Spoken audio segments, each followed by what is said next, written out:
සුබ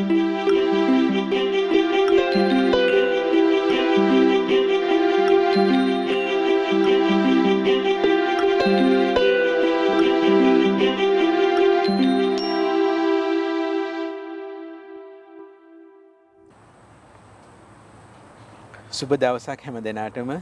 අදත් කෝට්ටේ පාර්ලිමේන්තු පාරේ කුඹුග්ගහදුවේ දියවන්නා ඔය අසල පිහිටි වල්පොල රාහුල ආයතනයේ සිට ඔබ සම්බන්ධ වන්නේ රාහුල සංഭാෂණ සාකච්ඡාමය වැඩසටහනට.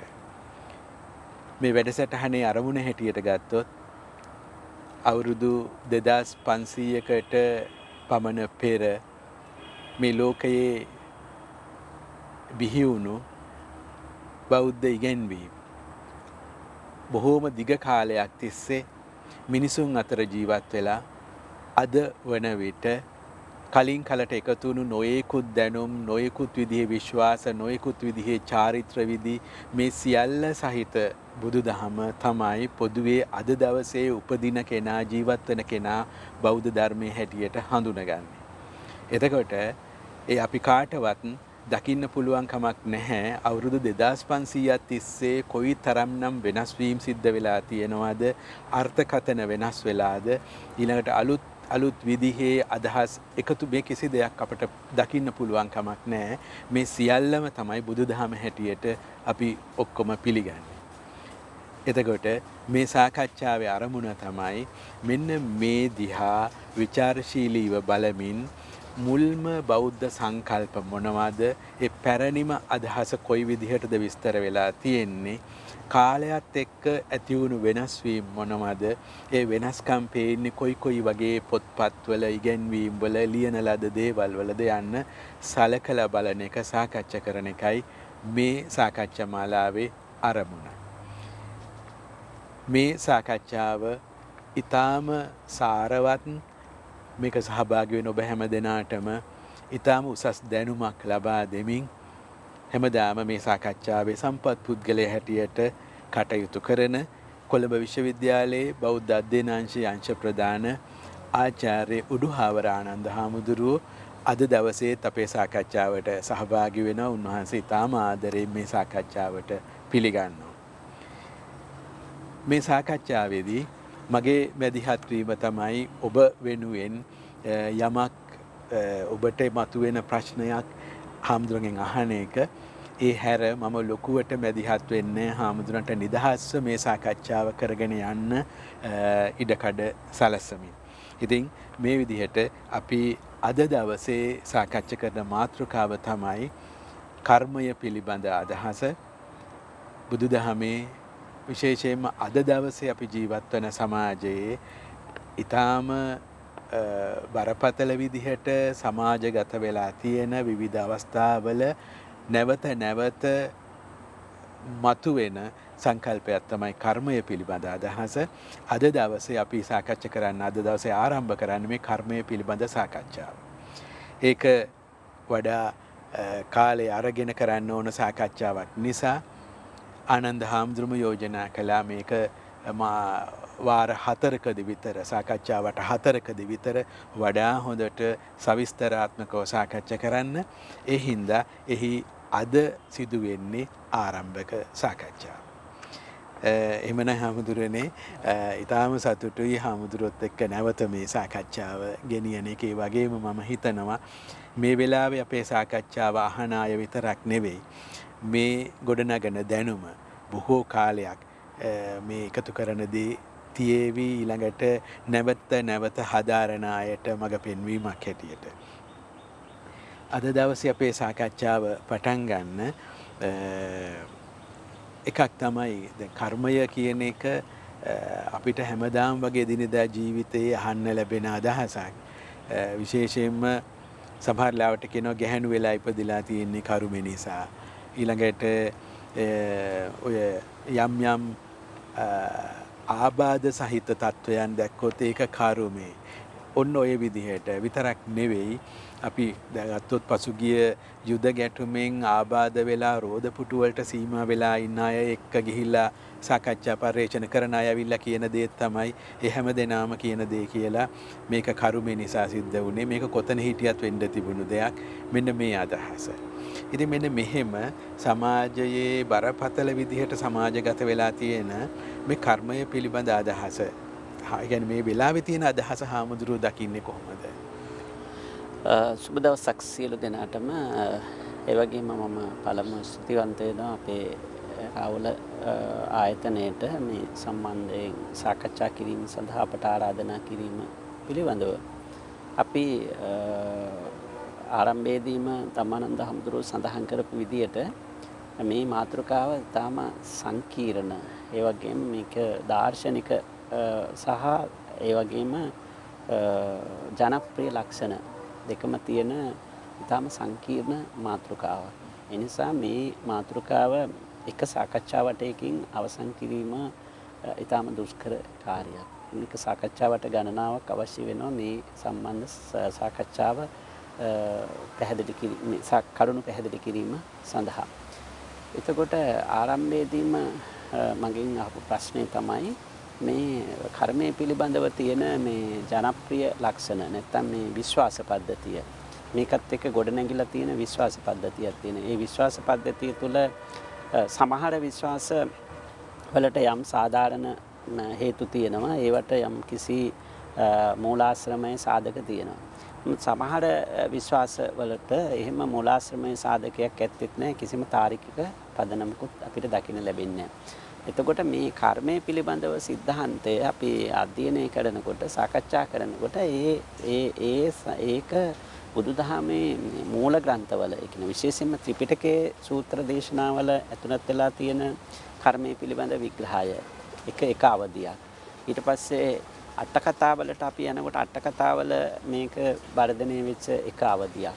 ඊට පස්සේ අපේ පශ්චාත් පාලි පිටක සාහිත්‍ය කියලා අපි හඳුනා ගන්න මූලික වශයෙන්ම ටීකා, ඒ වගේම අට කතා, ඊළඟට වෙනත් ධර්ම ග්‍රන්ථ, පාලි භාෂාවෙන් සම්පාදනය වුණු විශේෂ ධර්ම ග්‍රන්ථ, කියන්නේ පාලි බණ කතා සාහිත්‍ය වගේ ඒවා. ඒතර මේ කෘති වලින් ඉදිරිපත් කරපු අදහස් මේ කෙරෙහි බලපාලා තියෙනවා. එතකොට අවදි කීපයක් අපිට හඳුනා ගන්න පුළුවන් බුදු සමයේ එන කර්මය පිළිබඳව වර්ධනීය අවස්ථා. මුල් සූත්‍ර දේශනාවල තියෙන අවස්ථාව, ඊට පස්සේ අට කතා සහ ටීකාවල තියෙන අවස්ථාව, ඒ වගේම පාලි බණ කතා සාහිත්‍ය වගේ කෘතිවල අන්තර්ගත වෙන කාරණා. ඊට අමතරව අපිට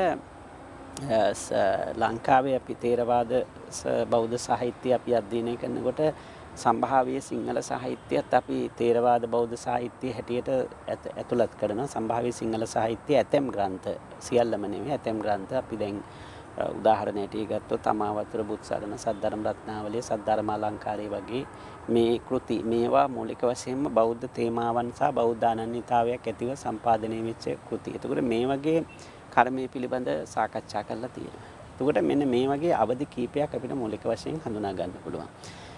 ඒ වගේම අපිට මේ සමාජය තුළ තියෙන විශ්වාස ගත්තොත් එහෙම එකක් තමයි අර මේ ඔබ වහන්සේ මුලින්ම අවධාරණය කරපු මේ කාන්තාවන් වෙලා ඉපදීම අකුසල කර්මයක විපාකයක්ද කියන ප්‍රතිඵලයක්ද කියන කාරණේ. එතන මේක බොහෝ දෙනෙක් තුළ තියෙන විශ්වාසයක්. පෙළපදියම් වෙලා තියෙන දීර්ඝ කාලයක්. ලංකාවේ අපේ සිංහල බෞද්ධ සමාජයේ ස්ත්‍රිය පිළිබඳ දෘෂ්ටිය කෙරෙහි මූලික බුදු සමයේ ඉගැන්වීම් බලපාලා තියෙන, ඒ වගේම අට කතා වලින් සහ පශ්චාත් පිටක සාහිත්‍ය ග්‍රන්ථ වලින් හඳුන්වා දෙන සංකල්ප බලපාලා තියෙනවා. දැන් ඔය කියන අදහස අපිට හුඟක් පසු කාලීන මූලාශ්‍රවල තියෙන්නේ.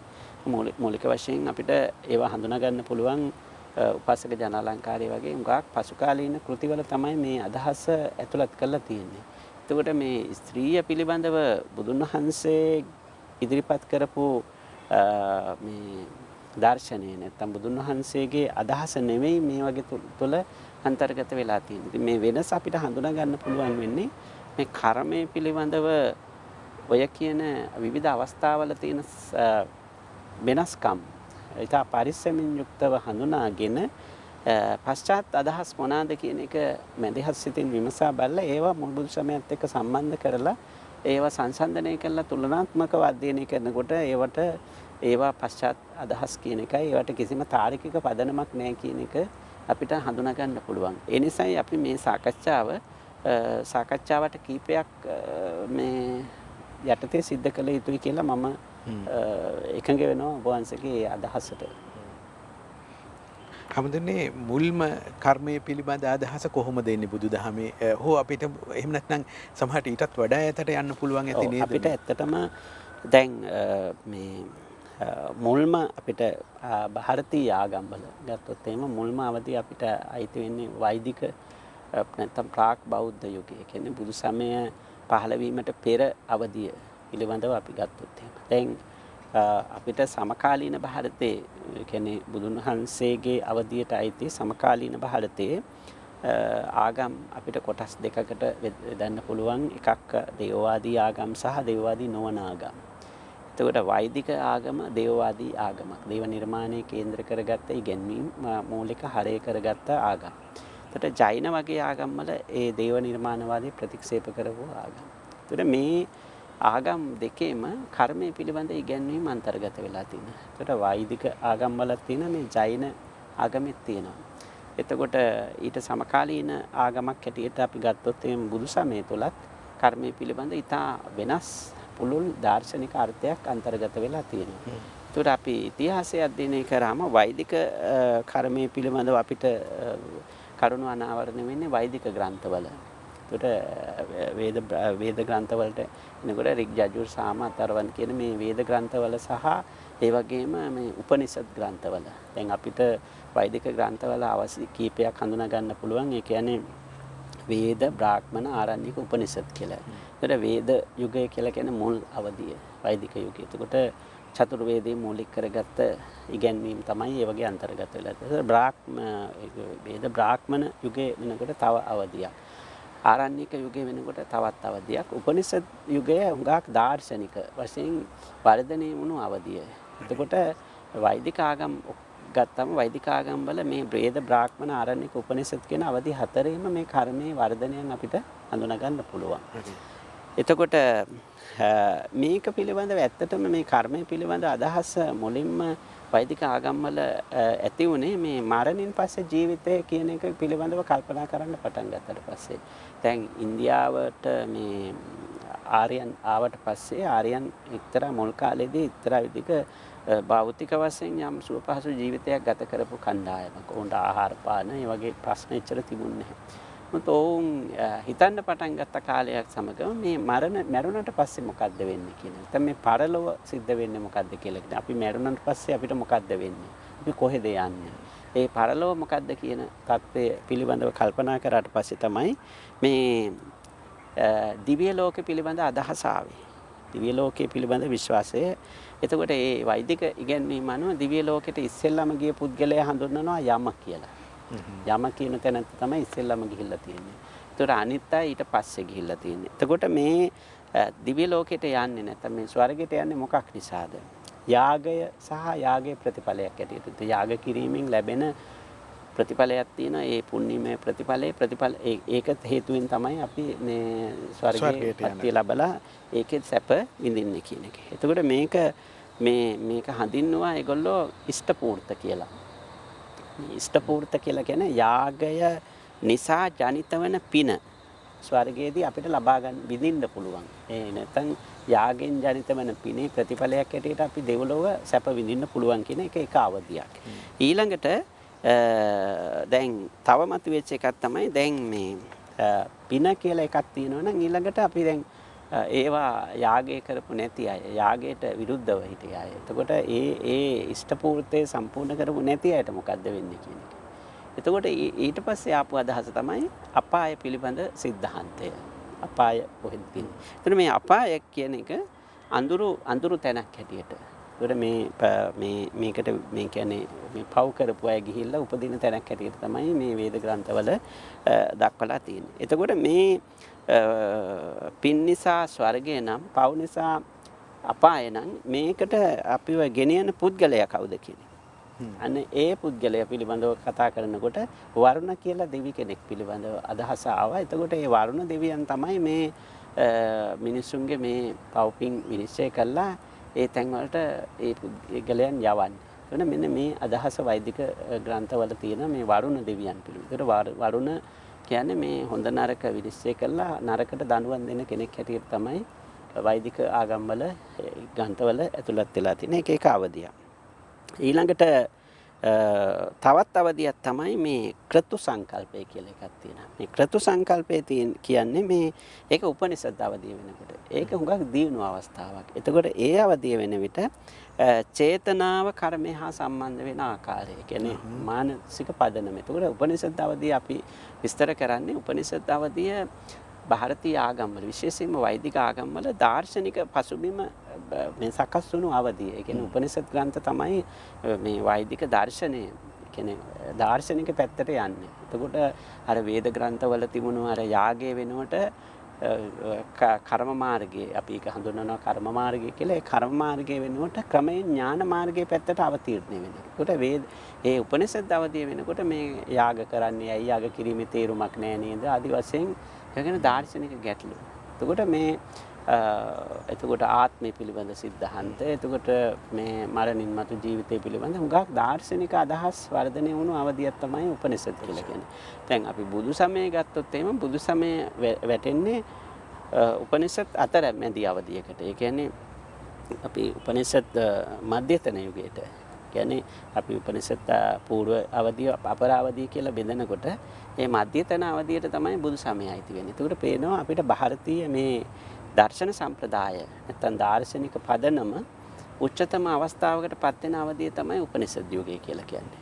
එතකොට ඒ උපනිෂද් යුගයේදී මූලික වශයෙන්ම අවධානය යොමු කරේ මේ මනස දිනු කිරීම පිළිබඳව. මනස සංවර්ධනය කිරීම.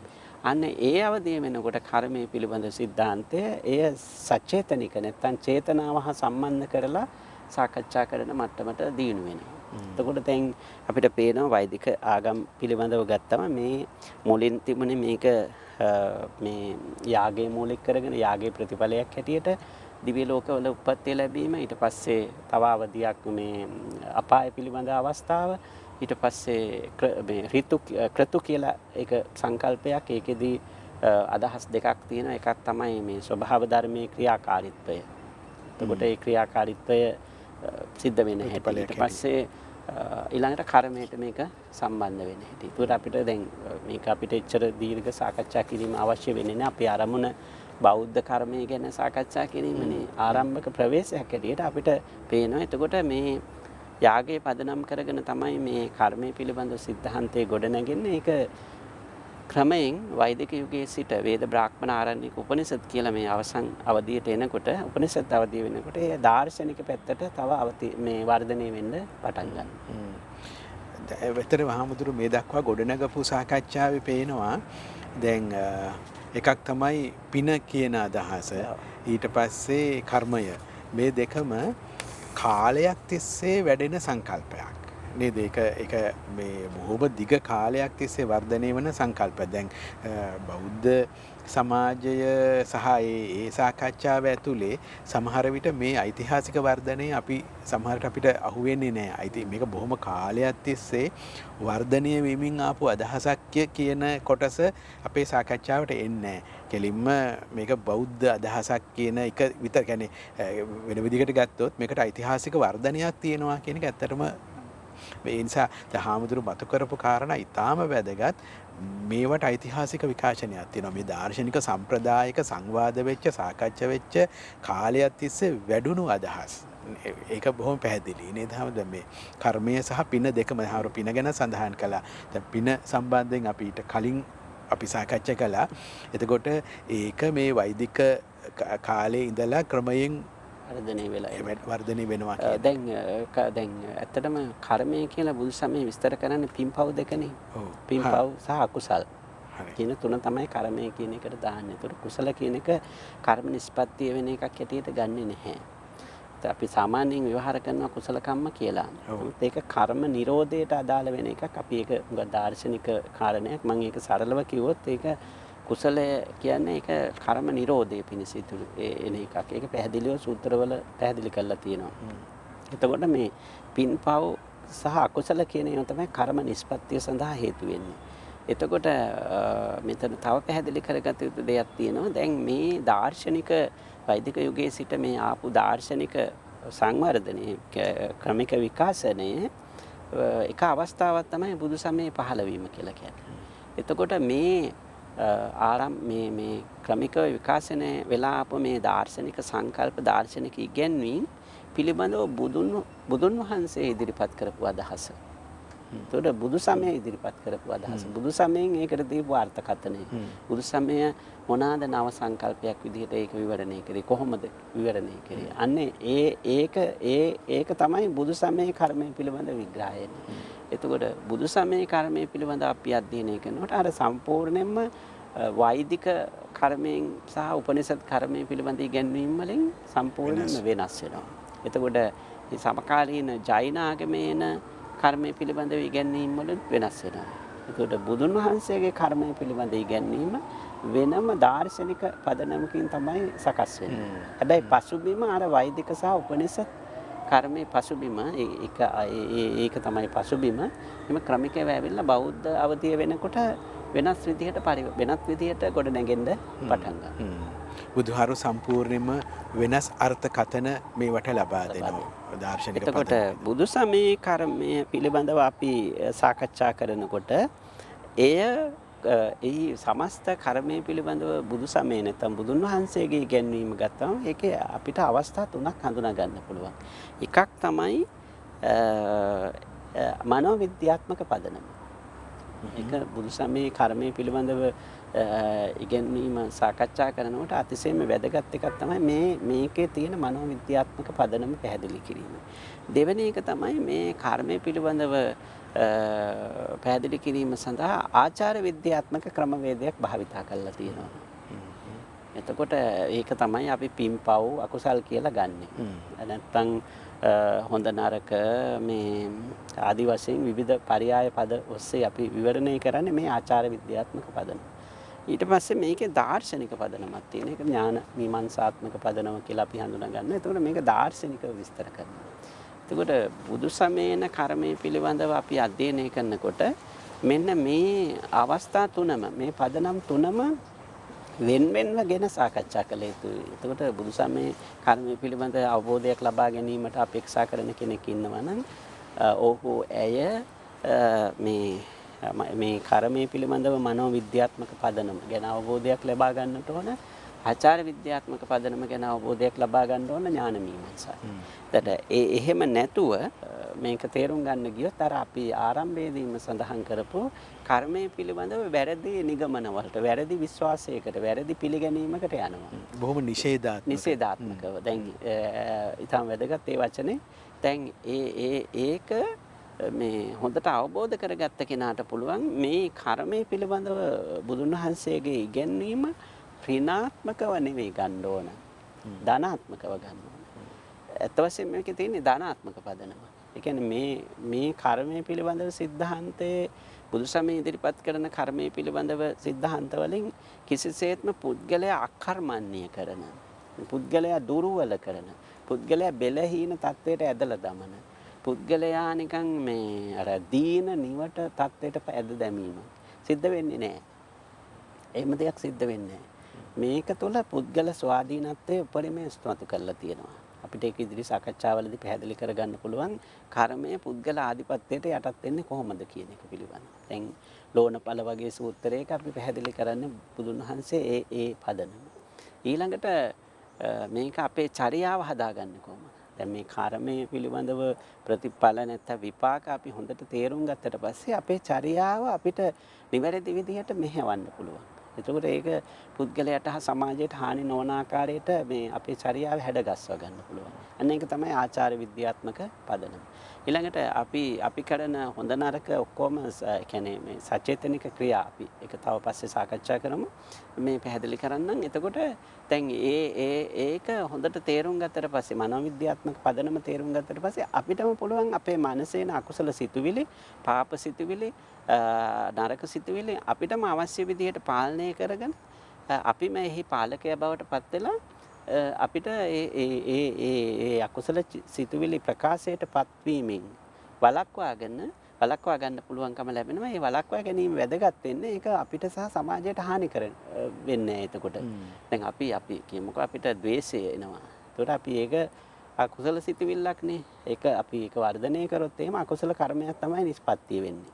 එතකොට අපි දන්නවනම් මේකෙන් අකුසලයක් සිද්ධ වෙනවා. මේක ක්‍රියාත්මක කරොත් සමාජයට සහ පුද්ගලයාට හානි වෙනවා කියලා. එතකොට අපිට පුළුවන් මේ අකුසල චේතනාව ක්‍රමයෙන් අපිට පාලනය කරගෙන ප්‍රකාශයටපත් කිරීමෙන් වළක්වන්න.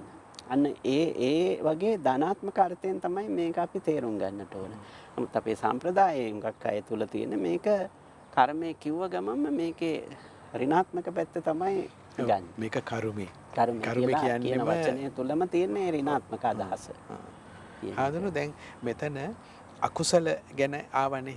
එතකොට මේ අවස්ථාවෙම විස්තර කරනවද කුසල අකුසල කියන්නේ මොකක්ද කියලා නැත්නම් හාමුදුරු කොහොමද බලාපොරොත්තු වෙන්නේ? මම හිතන්නේ අපි කුසල අකුසල කියන දෙක දැන් අපේ මේ සාකච්ඡාවේදීම කුසල පැත්ත සාකච්ඡා වෙනවා. එතකොට මේ වැඩි බරක් තියෙන අපිට පුණ්‍ය පාප අකුසල පැත්තනේ. එතන කර්මයේ නරක පැත්ත. එතකොට කර්මයේ නරක පැත්තට අපි ගන්නේ පාප සහ අකුසලනේ. එතකොට කර්මයේ හොඳ පැත්තට අපි ගන්නේ පුණ්‍ය කියන. අපේ මූලික අරමුණ කර්මයනේ. එතකොට අපි ඒ නිසා අපි ඒ මත ඉඳලා ඉස්සරහට යන්නට ඕන.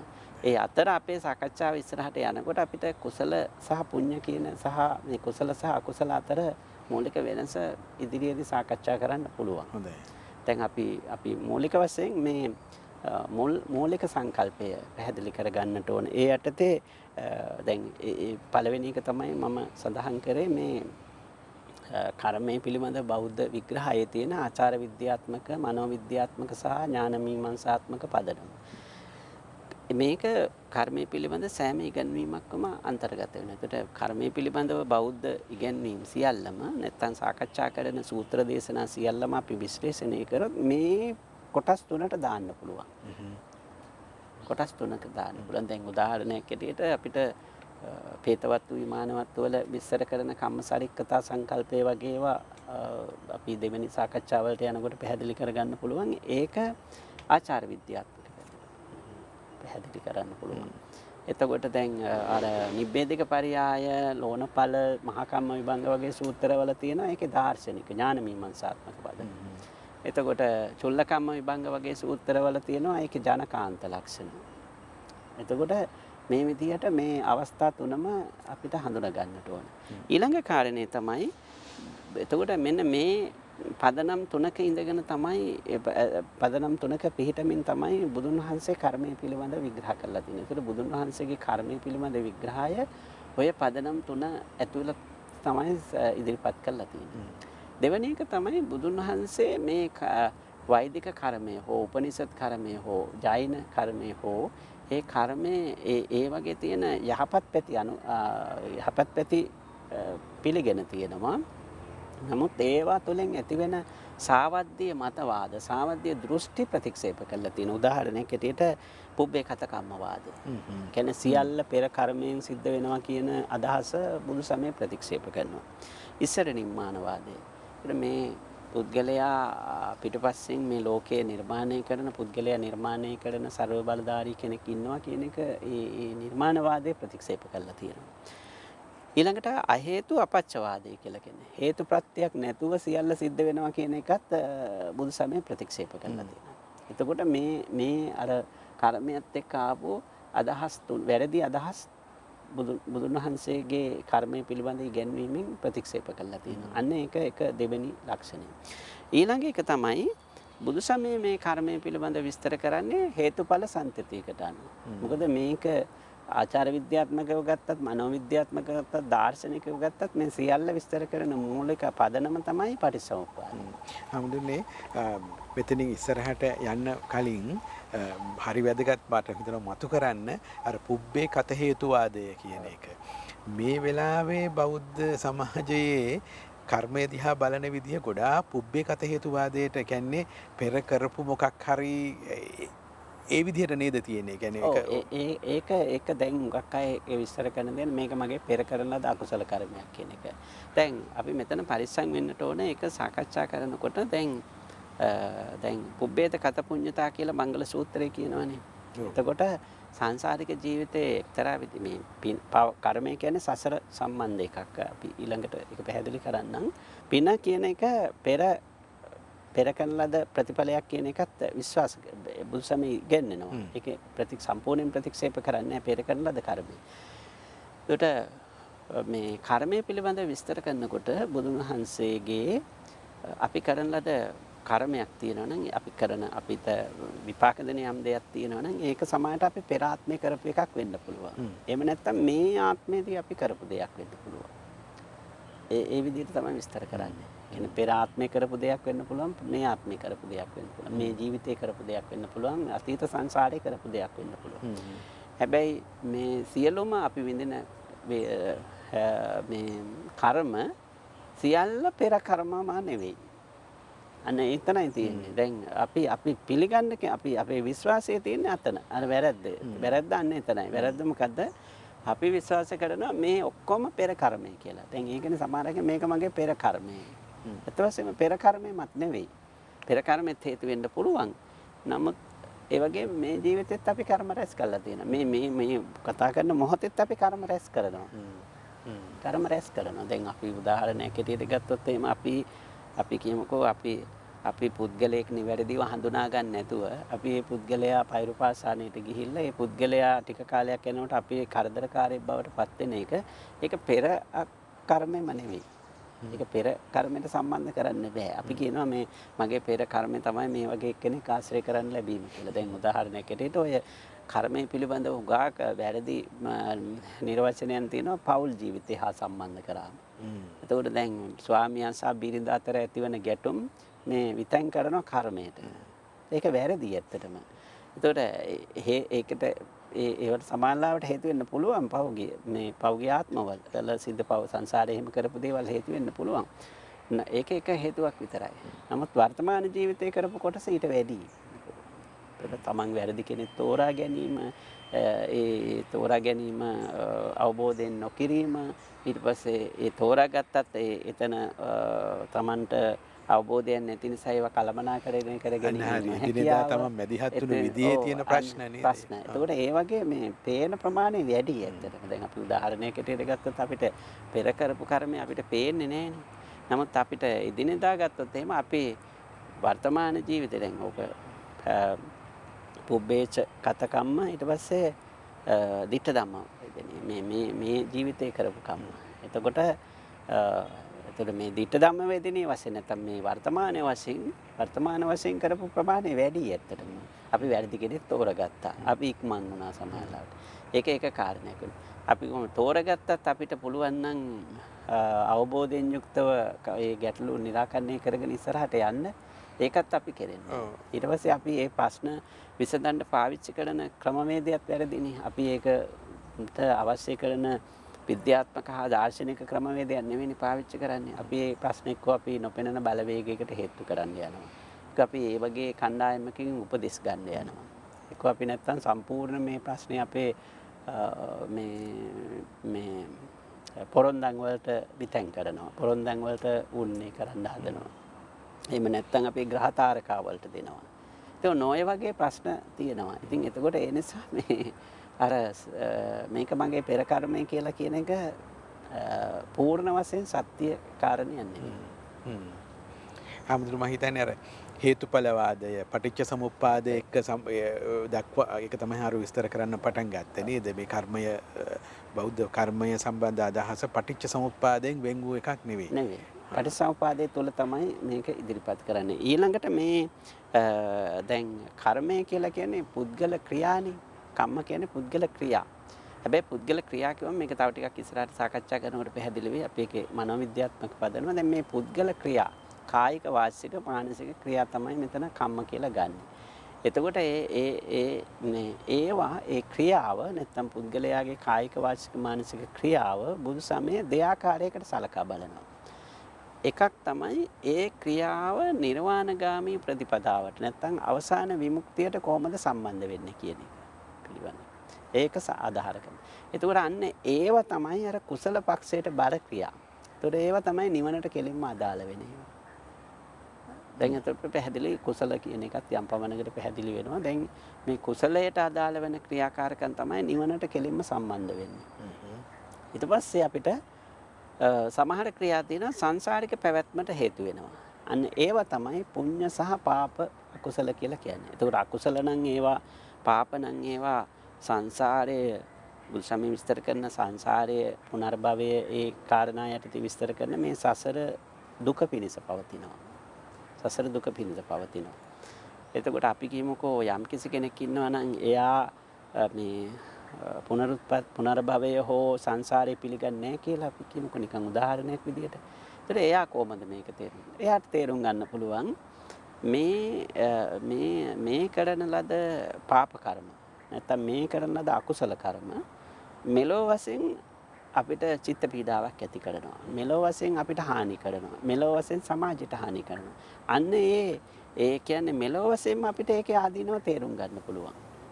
ඒකට දැන් අපි උදාහරණයක් ඇටියට ගත්තොත් එහෙම අපි යම් කිසි වැරදි ක්‍රියාවක්, පාප ක්‍රියාවක් කරනවා නම් ඒකෙන් අපේ පළවෙනියටම සිද්ධ වෙන්නේ අපේ මනස දූෂිත වෙලා අපි මානසිකව තැවෙන කෙනෙක් බවට පත් වෙනවා. දෙවෙනි එක තමයි අපේ ක්‍රියාව නිසා යම් කිසි කෙනෙකුට හානියක් වෙන්න පුළුවන්. කිසියම් කෙනෙකුට මේ අයහපතක් වෙන්න පුළුවන්. අන්න ඒ විදිහට ගත්තම අර සංසාරෙම අවශ්‍ය වෙන්නේ නැහැ මේක තේරුම් ගන්න.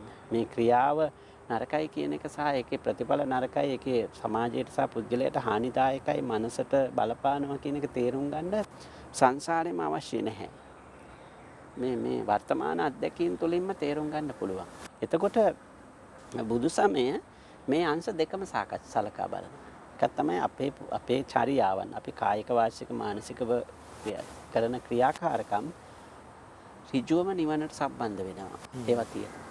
ඒ වගේම අපේ සංසාර පැවැත්මට ඍජුව සම්බන්ධ වෙනවා. අන්න ඒ පදනමෙන් තමයි ඍජුවම නිවනට සම්බන්ධ වෙන ක්‍රියාකාරකම් විස්තර කරනවා කුසල ප්‍රතිපදාවට අදාළව. කුසල ක්‍රියා හැටියට. ඊළඟට ඍජුවම සංසාරික පැවැත්මට හේතු වෙන ඒවා පුඤ්ඤ පාප අකුසල කියන වර්ගීකරණයට ඇතුළත් කරලා තියෙනවා. එතනදී පුඤ්ඤ කියන එක සසර සුගතිගාමී වීම, සසර සැපවත් වීම පිණිස හේතු වෙන කාරණයකට විස්තර කරනවා. අකුසල සහ පාප සසර දුක්ඛදායක තත්වයකට හේතු වෙනවා කියන්නේ. එතකොට මේ ක්‍රියාව පුද්ගල චර්යාව බුදු සමයේ සලකා බලන්නේ මේ දෙආකාරයකට, ක්‍රම දෙකකට. එතකොට දැන් මෙතන ඊළඟට පැහැදිලි වෙනවා අපිට දැන් නිවන කියන්නේ කර්ම නිස්පත්තියක් නෙමෙයි. කර්ම නිරෝධය. කම්ම නිරෝධෝ නිබ්බානං. නිර්වාණය කියන්නේ කර්ම නිරෝධ කිරීම. කියන්නේ ඒක තමයි කර්ම නිරෝධය පිළිබඳව උගන්වනකොට කියන්නේ ආර්ය අෂ්ටාංග මාර්ගය තමයි කර්ම නිරෝධය කරන්නේ. කර්ම නිස්පත්තිය වළක්වන පිළිවෙත. එතකොට සංසාරය කියන්නේ කර්ම නිස්පත්තියේ ප්‍රතිඵලයක් හැටියට. එතකොට ඒ නිසා මේ පුඤ්ඤ පාප අකුසල කියන එක ඍජුවම කර්ම නිස්පත්තිය හා සම්බන්ධයි. එතකොට මේ බුදු සමයේ කර්මය පිළිබඳව සාකච්ඡාව, කර්මය පිළිබඳ ඉගැන්වීම මූලික කරගෙන තියෙන්නේ පුඤ්ඤ පාප අකුසල කියන ක්‍රියාකාරකම් එක්ක. ඒතර නිවනට යනකොට නිවන සම්බන්ධ කරන්නේ කර්ම නිස්පත්තියට. එතකොට මේ සංසාරයෙන් එතර වීම, සංසාරේ නිමා කිරීමනේ නිවන. එතකොට ඒ නිසා එතන කර්ම නිස්පත්තියක් නැහැ. එම වැඩපිළිවෙලේ කර්ම නිස්පත්තියක් නැහැ. එතකොට බුදුන් වහන්සේ අපිට පැහැදිලි කරන්නේ නිවන බලාපොරොත්තු වෙන නම් කර්ම නිස්පත්තිය නතර කරන්න. සසරින් ඒකනේ අර මේ උන්වහන්සේ බුද්ධත්වයට පත් වෙලා කරන ප්‍රකාශනයේ තියෙන්නේ අනේක ಜಾති සංසාරං සන්දා විස්සං අනිබ්බිසං ගහකාරකං ගවේසන්තෝ දුක්ඛ ಜಾති පුනප්පුනං. ඒ ගාථාවේ තියෙන මේ එතකොට මේ සංසාරයේ නැමැති ගෘහය හදන වඩුවා දැකලා දිට්ටෝසි දැක්කා. දැක්කේ මේ ආයෙ යාට මම මොකද කරේ ඒ ගේ හදන්න අවශ්‍ය කරන මෙවලම් ඔක්කොම මම කඩලා බිඳලා විනාශ කරා. ඔහුට නැවත ගයක් හදන්න බෑ. ඒතකොට ඒක තමයි අර කර්ම නිරෝධය කියලා කියන්නේ. එතන කර්ම නිෂ්පත්තියක් වෙන්නේ නැහැ ඊට පස්සේ. එතකොට මෙන්න මේ දාර්ශනික පදනම තමයි අපිට මේ කර්මය පිළිබඳව බුදු සමයේ දකින්න ලැබෙන්නේ. එතකොට ඍජුවම නිර්වාණයට අදාළ ක්‍රියාකාරකම් කුසල කියලා කියනවා. සංසාරික පැවැත්මට අදාළ ඒවා පුඤ්ඤ පාප අකුසල කියන ගණන්. එතනදී අපිව බුදු සමය අපි පසුගිය සාකච්ඡාවේ කළා වගේ සසර සැපවත් කර ගැනීම සඳහා අපිට නිර්දේශ කරනවා පුඤ්ඤ සසර දුකෙන් නිදහස් වෙන්න. తాවකාලික වශයෙන් සසර දුකෙන් නිදහස් වෙන්න අපිට නිර්දේශ කරනවා පාපෙන් සහ අකුසලෙන් වැළකීලා ඉන්න ඕන කියන එක. ඒකට මේක එක අවස්ථාවක්. ඊළඟට අපි ඉදිරියට සාකච්ඡා කරන්නට ඕන මේ කර්මය කොහොමද මුල් සූත්‍රවල නිර්වචනය කරන්නේ කියන එක. ඒක ඊටම වැදගත් එකක්. එතකොට දැන් බුදු සමයේ මේ කර්මය පිළිබඳව ඉගැන්වීම මූලික බුදු සමයට අපිට ගියොත් මේ මූලාශ්‍ර මත කොටස් දෙකකට වර්ගීකරණය කරන්න පුළුවන්. එකක් තමයි මේ කර්මය පිළිබඳව බුදුන් වහන්සේගේ ඉගැන්වීමේ තියෙන මේ දාර්ශනික පැත්ත. දාර්ශනික පැත්ත එක වර්ගීකරණයක්. ඒකට ඊළඟට ජනකාන්ත ලක්ෂණ, ජනප්‍රිය ලක්ෂණ, පොදු ජනයා අරමුණු කරගෙන ඉදිරිපත් කරපු කර්මය පිළිබඳව ඉගැන්වීම. ඒකට ඒක එකව. දැන් මූලාශ්‍ර වශයෙන් ගත්තොත් අපිට පුළුවන් හඳුනා ගන්න මේ නිබ්බේධික සූත්‍රය අංගුත්තර නිකායේ සමහර තැන්වලක නිබ්බේධික පරියාය කියලාත් කියනවා. නිබ්බේධික සූත්‍රය, ඊට පස්සේ කම්ම නිදාන සූත්‍රය, ඊට පස්සේ රාහුලෝවාද සූත්‍රය, ඊට පස්සේ මහා කම්ම විභංග සූත්‍රය, ලෝණපල වගේ සූත්‍රය, ලෝණපල සූත්‍රය. ඒතකොට මේ සූත්‍රවල අර දාර්ශනික පදනම විස්තර කරනවා. මේ කොහොමද මේ මනෝවිද්‍යාත්මක පදනම විස්තර කරනවා. එතකොට චුල්ලකම්ම විභංග සූත්‍රය, ඊට පස්සේ දේවදූත සූත්‍රය වගේ සූත්‍රවල සහ පේතවත්තු විමානවත්තු ඒ වගේ ග්‍රන්ථවල මේ කර්මයේ ජනකාන්ත ලක්ෂණ විස්තර කරනවා. මේ ජනකාන්ත ලක්ෂණ කියලා කියන්නේ ඒ වගේ මූලික වශයෙන්ම තියෙන්නේ සමාජ විවිධත්වය ගැන කතා කරනවා. ඒ වගේම පුද්ගල සදාචාරය ගැන කතා කරනවා. එතකොට අර ඒ වගේ තියෙන එක්තරා විදිහක පොදු ජනයා මූලික කරගත්ත ලක්ෂණයක් තියෙනවා. මෙතනින් මතු කර මේක වැරදි විදිහට තේරුම් ගන්න බෑ. මේ පොදු ජනයා කියලා කියන්නේ මේ නූගත් මෝඩ ජනයා කියන එක නෙමෙයි. දැන් මේ ක්‍රියාවලිය තුළ තියෙන ඒ කියන්නේ කාටත් අනුගමනය කරන්න පුළුවන් සරල ක්‍රමයක් ගැන කියන. මේ ඒක තමයි ඒ පොදු ජනයා මූලික කරගෙන තියෙන කියන්නේ ජනකාන්ත ලක්ෂණ මේකේ තියෙනවා. දැන් හරේ තියෙන්නේ අර දාර්ශනික විග්‍රහය තුළ. මෙතෙක් දැන් හාමුදුරුවෝ සාකච්ඡා කරපු දේ ඇතුලේ දැන් මිනිස්සු හැටියට අපි මැදිහත් වීම කරනවා. අපි මැදිහත් වීම කරනවා. එයින් යහපත් කියන්නේ දැන් එකක් තමයි පුණ්‍ය කියන එක. ඊට පස්සේ පාප, ඊට පස්සේ අකුසල. ඔන්න ඔය තුන තමයි මේ කර්ම නිෂ්පාදනය වන. කියන්නේ දිගට පැවැත්මට හේතු වන දේ. එතකොට ආර්ය අෂ්ටාංගික මාර්ගයේ විස්තර කරන ඒ වැඩපිළිවෙලේ කර්ම නිෂ්පාදනය නවත්වන එක නැත්නම් බුදුදහමේන මූලික හරයට මූලික විමුක්තිය වෙත යන වැඩපිළිවෙල තමයි කර්ම නිෂ්පාදනය වෙන එක නවත්තන එක. එතකොට ඒක තමයි ආර්ය අෂ්ටාංගික මාර්ගයේ විස්තර වෙන්නේ නේද? එතකොට දැන් කර්මය කියන කොටසට අයිති වෙනවා. එතකොට පුණ්‍ය, පාප, අකුසල. ওই තුන තමයි බොහොම දැන් මම හිතන්නේ නිර්වුල් අදහසක් ඇති කර ගන්න පුළුවන්. පින්, පව්, අකුසල කියන කොටස තමයි කර්ම. හේතු වෙන්නේ. එතකොට කුසල කියන එක කර්මයක් නෙවෙයි. මක් නිසාද? ඒක විමුක්තිය. ඒ කියන්නේ බුදුදහම කියන්නේ නිවීම නිවන වෙත අවබෝධය සඳහා උදව් වෙන නිවන සාක්ෂාත් කරගන්න උදව් වෙන මාර්ගයටයි ඒකයි තියෙන්නේ. හරි නේද හම්බුනේ? ඒක තමයි දැන් ඒක ඔය අපිට වෙන් කරගන්න පුළුවන් අංගුත්තර නිකායේ මේ චක්ක නිපාතේ කම්ම නිදාන සූත්‍රයට ගියාම දැන් මේ කම්ම නිදාන සූත්‍රයේ විස්තර කරනවා ලෝභෝ නිදානං කම්මානං සමුදාය. සමුදයාය. දෝසෝ නිදානං කම්මානං සමුදාය. මෝහෝ නිදානං කම්මානං සමුදාය. එතකොට මේ සමුදයාය. සමුදයාය කියලා කියන්නේ හට ගැනීම, නිස්පත්තිය. එතකොට කර්ම නිස්පන්දනය වෙන්නේ මොනවා නිසාද? ලෝභය හේතු කොටගෙන. ලෝභෝ නිදානං කම්මානං සමුදයාය. එතකොට ලෝභය තමයි කර්මය නිස්පාදනය කරන්නේ. ද්වේෂය තමයි කර්මය නිස්පාදනය කරන්නේ. මෝහය තමයි කර්මය නිස්පාදනය. එතකොට අපි කලින් සාකච්ඡාවේදීත් කිව්වා කෙලින්ම සඳහන් කරන්නේ නැහැ ලෝභයෙන් පින එනවා කියලා. නමුත් ඒකට යොදන වචනේ තමයි සහසවා පුඤ්ඤභාගියා කියන වචනේ. මාචත්තාරික සූත්‍රයේ යොදලා තියෙන්නේ සහසවා කෙලෙස් සහිතයි කියන එක.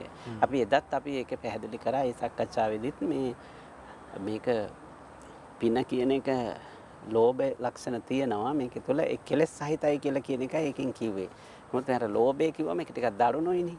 එහෙම කියන්නේ නැහැ. නමුත් අර පින කියන එකත් කෙලෙස් සහිත එකක් ඒතුළු. සාසවා කියලා කියන්නේ ඒකයි.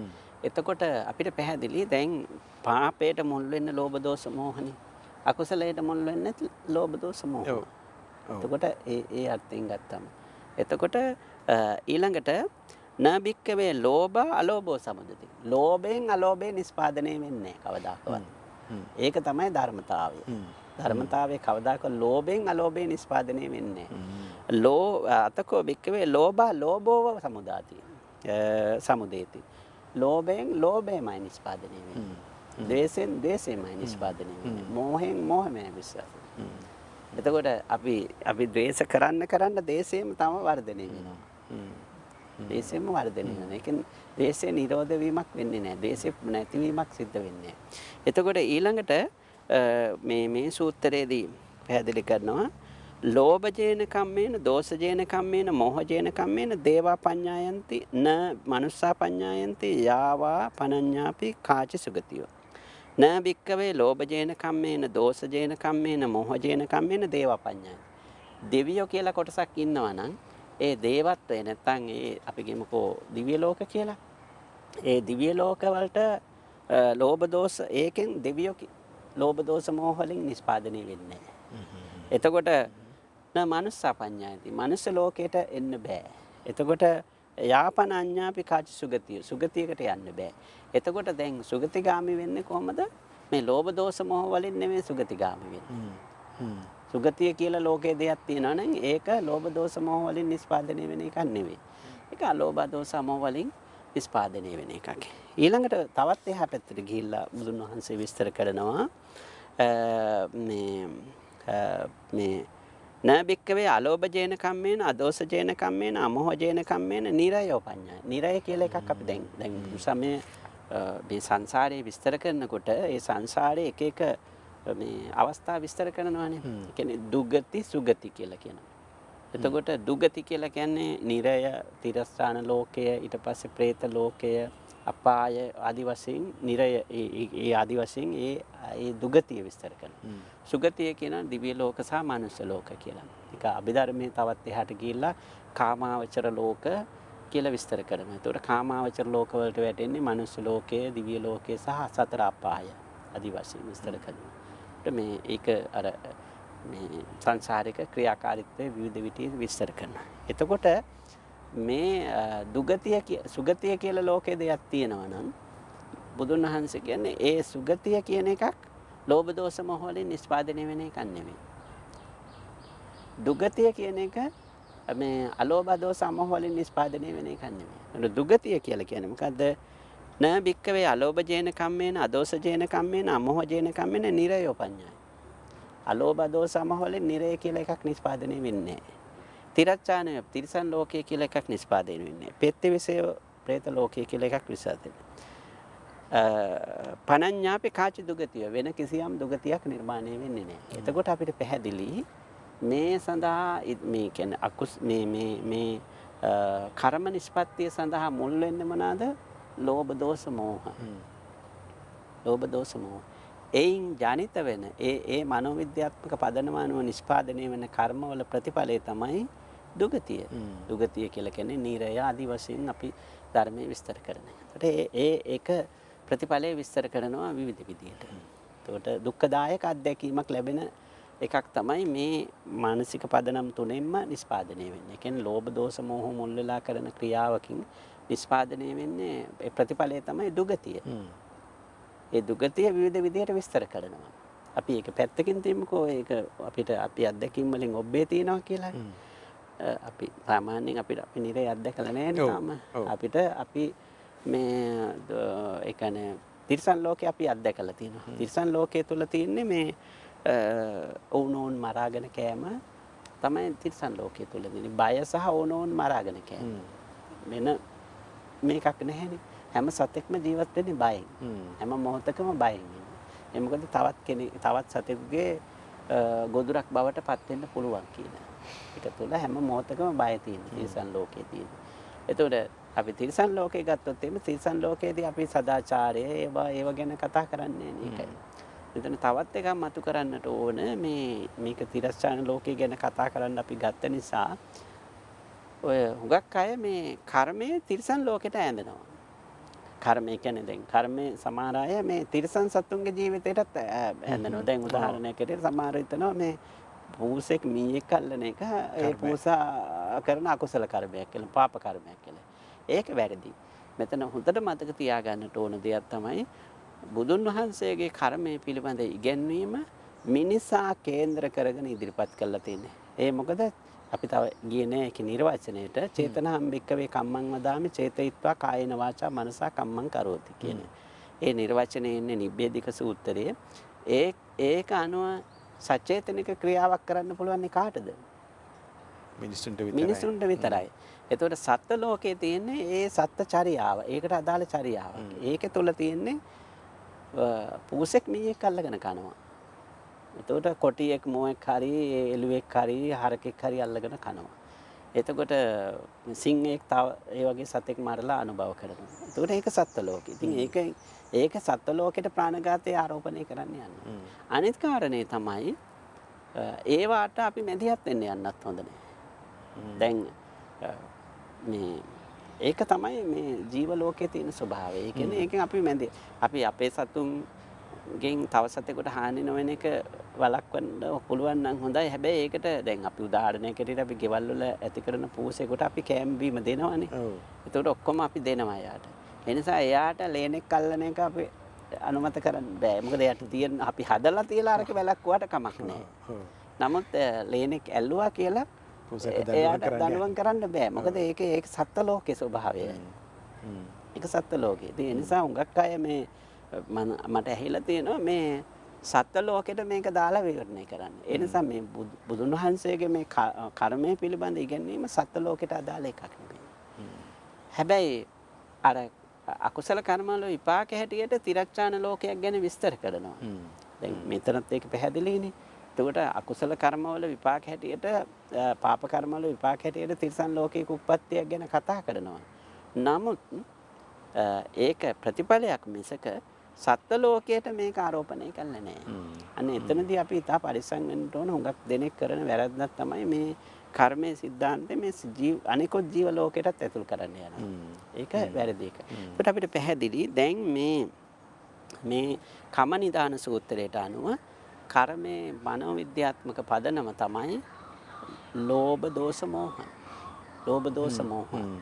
එතකොට අලෝභ අදෝෂ අමෝහ කියන එක. එතකොට අලෝභ අදෝෂ අමෝහ ලෝභ දෝෂ මෝහ.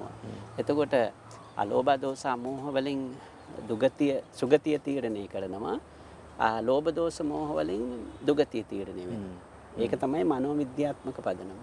ඒතර දුගතිය බුදුන් වහන්සේ මේ සූත්‍රයේ මේ කම්මනිදාන සූත්‍රයෙන් පැහැදිලි කරන්නේ දුගතියට බලපාන මනෝවිද්‍යාත්මක පදනම මොකද්ද? ලෝභ දෝෂ මෝහ. සුගතියට බලපාන මනෝවිද්‍යාත්මක පදනම මොකද්ද? අලෝභ දෝෂ අමෝහ කියන එක. එතකොට දැන් මේ ඔක්කොම කර්මයේ ප්‍රතිඵලය තමයි අර සුගතිය හෝ දුගතිය. එතකොට අපි මේ සංසාරය කියලා ගන්නේ මේ කියන සුගති දුගති දෙකේ එකතුව. ඒ කියන්නේ පුණ්‍ය නිසා සුගතිය මනුෂ්‍ය ලෝක සහ දිව්‍ය ලෝක ගැන කතා කරනවා. පාපය අකුසලය නිසා තිරස්චාන ලෝකය, නිරය, പ്രേත ලෝකය ආදි වශයෙන් විස්තර කරනවා. එතකොට මේ සචේතනික ක්‍රියාවේ ප්‍රතිඵලය. දැන් ලෝභ දෝෂ මෝහ කියන මේ මානසික පදනමනේ. ඒකේ ප්‍රතිඵලයක් හැටියට තමයි සුගතිය තීරණය වෙන්නේ. ඒ වගේම මේ ලෝභ දෝෂ මෝහ මේ නිසා දුගතිය තීරණය වෙනවා. ඒකේ ප්‍රතිඵලයක් හැටියට අලෝභ දෝෂ මෝහ නිසා සුගතිය තීරණය වෙනවා. මේ ඔය අපි ඊළඟට කතා කරමු කම්ම නිබ්බේධික පරියාය සූත්‍රයේ. දැන් මේ කම්ම නිදාන සූත්‍රයේ තියෙන මූලික හරය ඒක. දැන් හඳුන්නේ කුසල අකුසල කතා කරනකොටත් එතනදිත් ලෝභය, ද්වේෂය, මෝහය ගැන නේද සාකච්ඡා කරන්නේ මූලික වශයෙන්.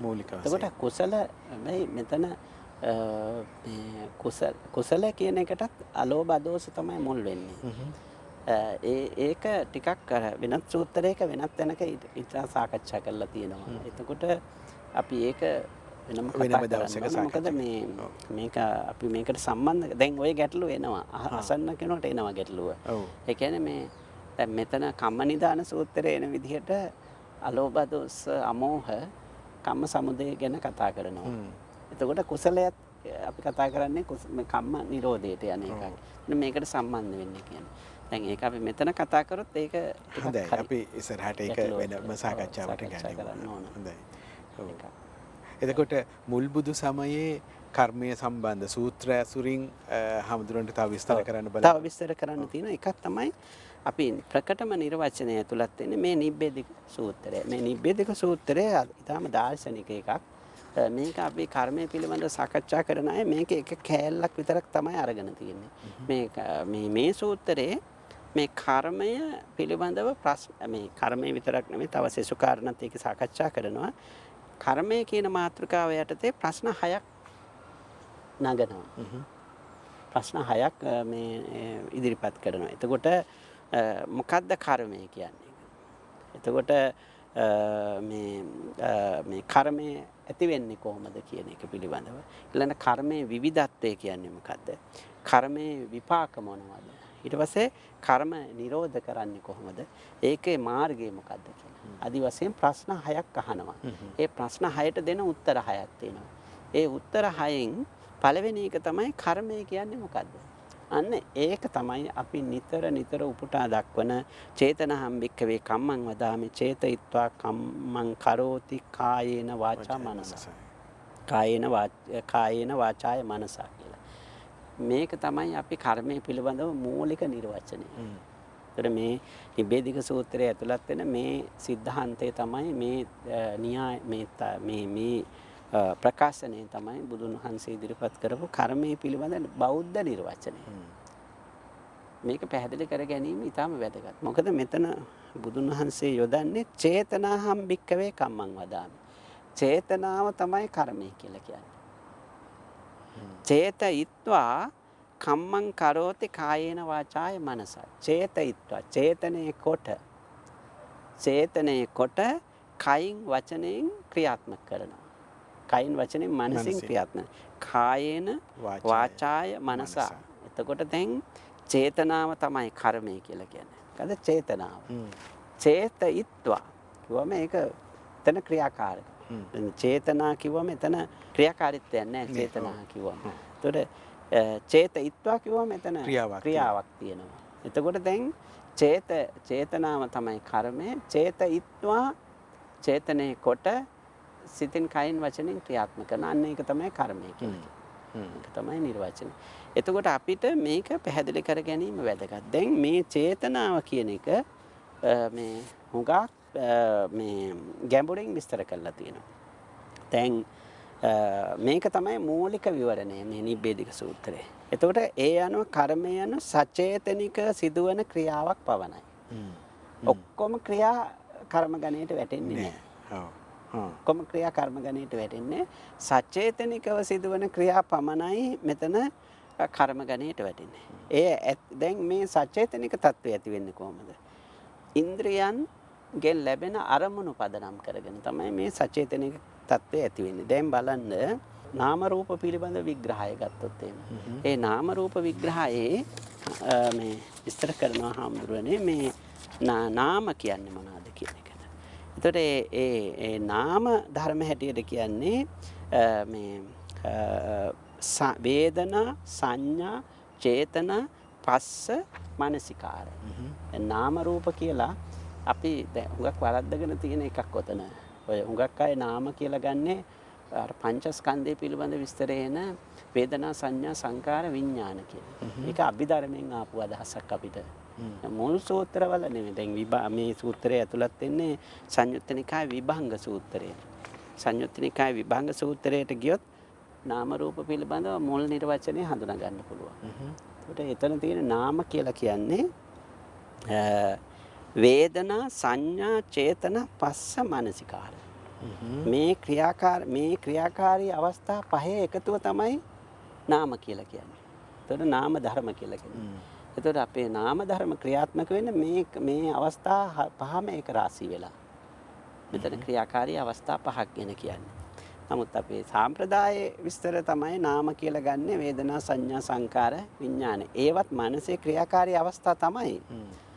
නමුත් ඒක අපි ධර්මයෙන් ආපු එකක් පංචස්කන්ධ විශ්ලේෂණය පිළිබඳ වෙනකොට නමුත් මුල් මේ විභංග සූත්‍රයේ සංයුත්ත නිකායේ මේ විභංග සූත්‍රය කියන්නේ වේදනා සංඥා චේතනා පස්ස මනසිකාර. දැන් බලන්න මෙතන තියෙනවා චේතනා කියන වචනේ. දැන් මේ නාම ධර්මයක් නේ. එතකොට මේ චේතනා කියන එක එතකොට කොතෙන්ද අපේ සම්බන්ධ වෙන්නේ? අපේ චින්තනය හා සම්බන්ධයි. අපේ සිතුවිලි හා සම්බන්ධයි. අපේ මානසික ක්‍රියාකාරීත්වය හා සම්බන්ධයි. එතකොට දැන් මේ චේතනා කියලා කියන්නේ නිකන් සිතුවිල්ලක්ම නෙමෙයි. සිතුවිල්ලක්ම නෙමෙයි. ඒක පිළිබඳව දීර්ඝ ක්‍රියාවලියක්. කිසියම් චින්තන ක්‍රියාවලියක්. දීර්ඝ ක්‍රියාවලියක්. එකපාරම ඇවිල්ලා ඇති වෙන එකක් නෙමෙයි. එතකොට දැන් මේ කර්මය කියලා නිර්වචනය කරන්නේ මොකද්ද? කර්මය කියලා නිර්වචනය කරන්නේ මේ සචේතනික ක්‍රියාවලිය. සචේතනික ක්‍රියාවලිය. දැන් මේක තවත් පැහැදිලි කරගන්න පුළුවන් අපිට මේ මට මතක් ඉඩ දෙන්න මේ වෙනත් සූත්‍රයකට යන්න. දැන් මේ බලන්න මෙතන මේ සංයුත්ත නිකායේ මේ තවත් සූත්‍රයක මේ උපාදාන පරිවර්ත සූත්‍රය සංයුත්ත නිකායේ. මේ උපාදාන පරිවර්ත සූත්‍රයේ මේ කතමේච බික්කවේ සංඛාරා. සංඛාර කියන්නේ මොකද්ද කියලා විස්තර කරනවා. සයි මේ බික්කවේ චේතනා කායා රූප සංචේතන, සද්ද සංචේතන, ගන්ධ සංචේතන, රස සංචේතන, පොට්ටබ්බ සංචේතන, ධම්ම සංචේතන, ඉමේ උච්චති බික්කවේ සංඛාරා.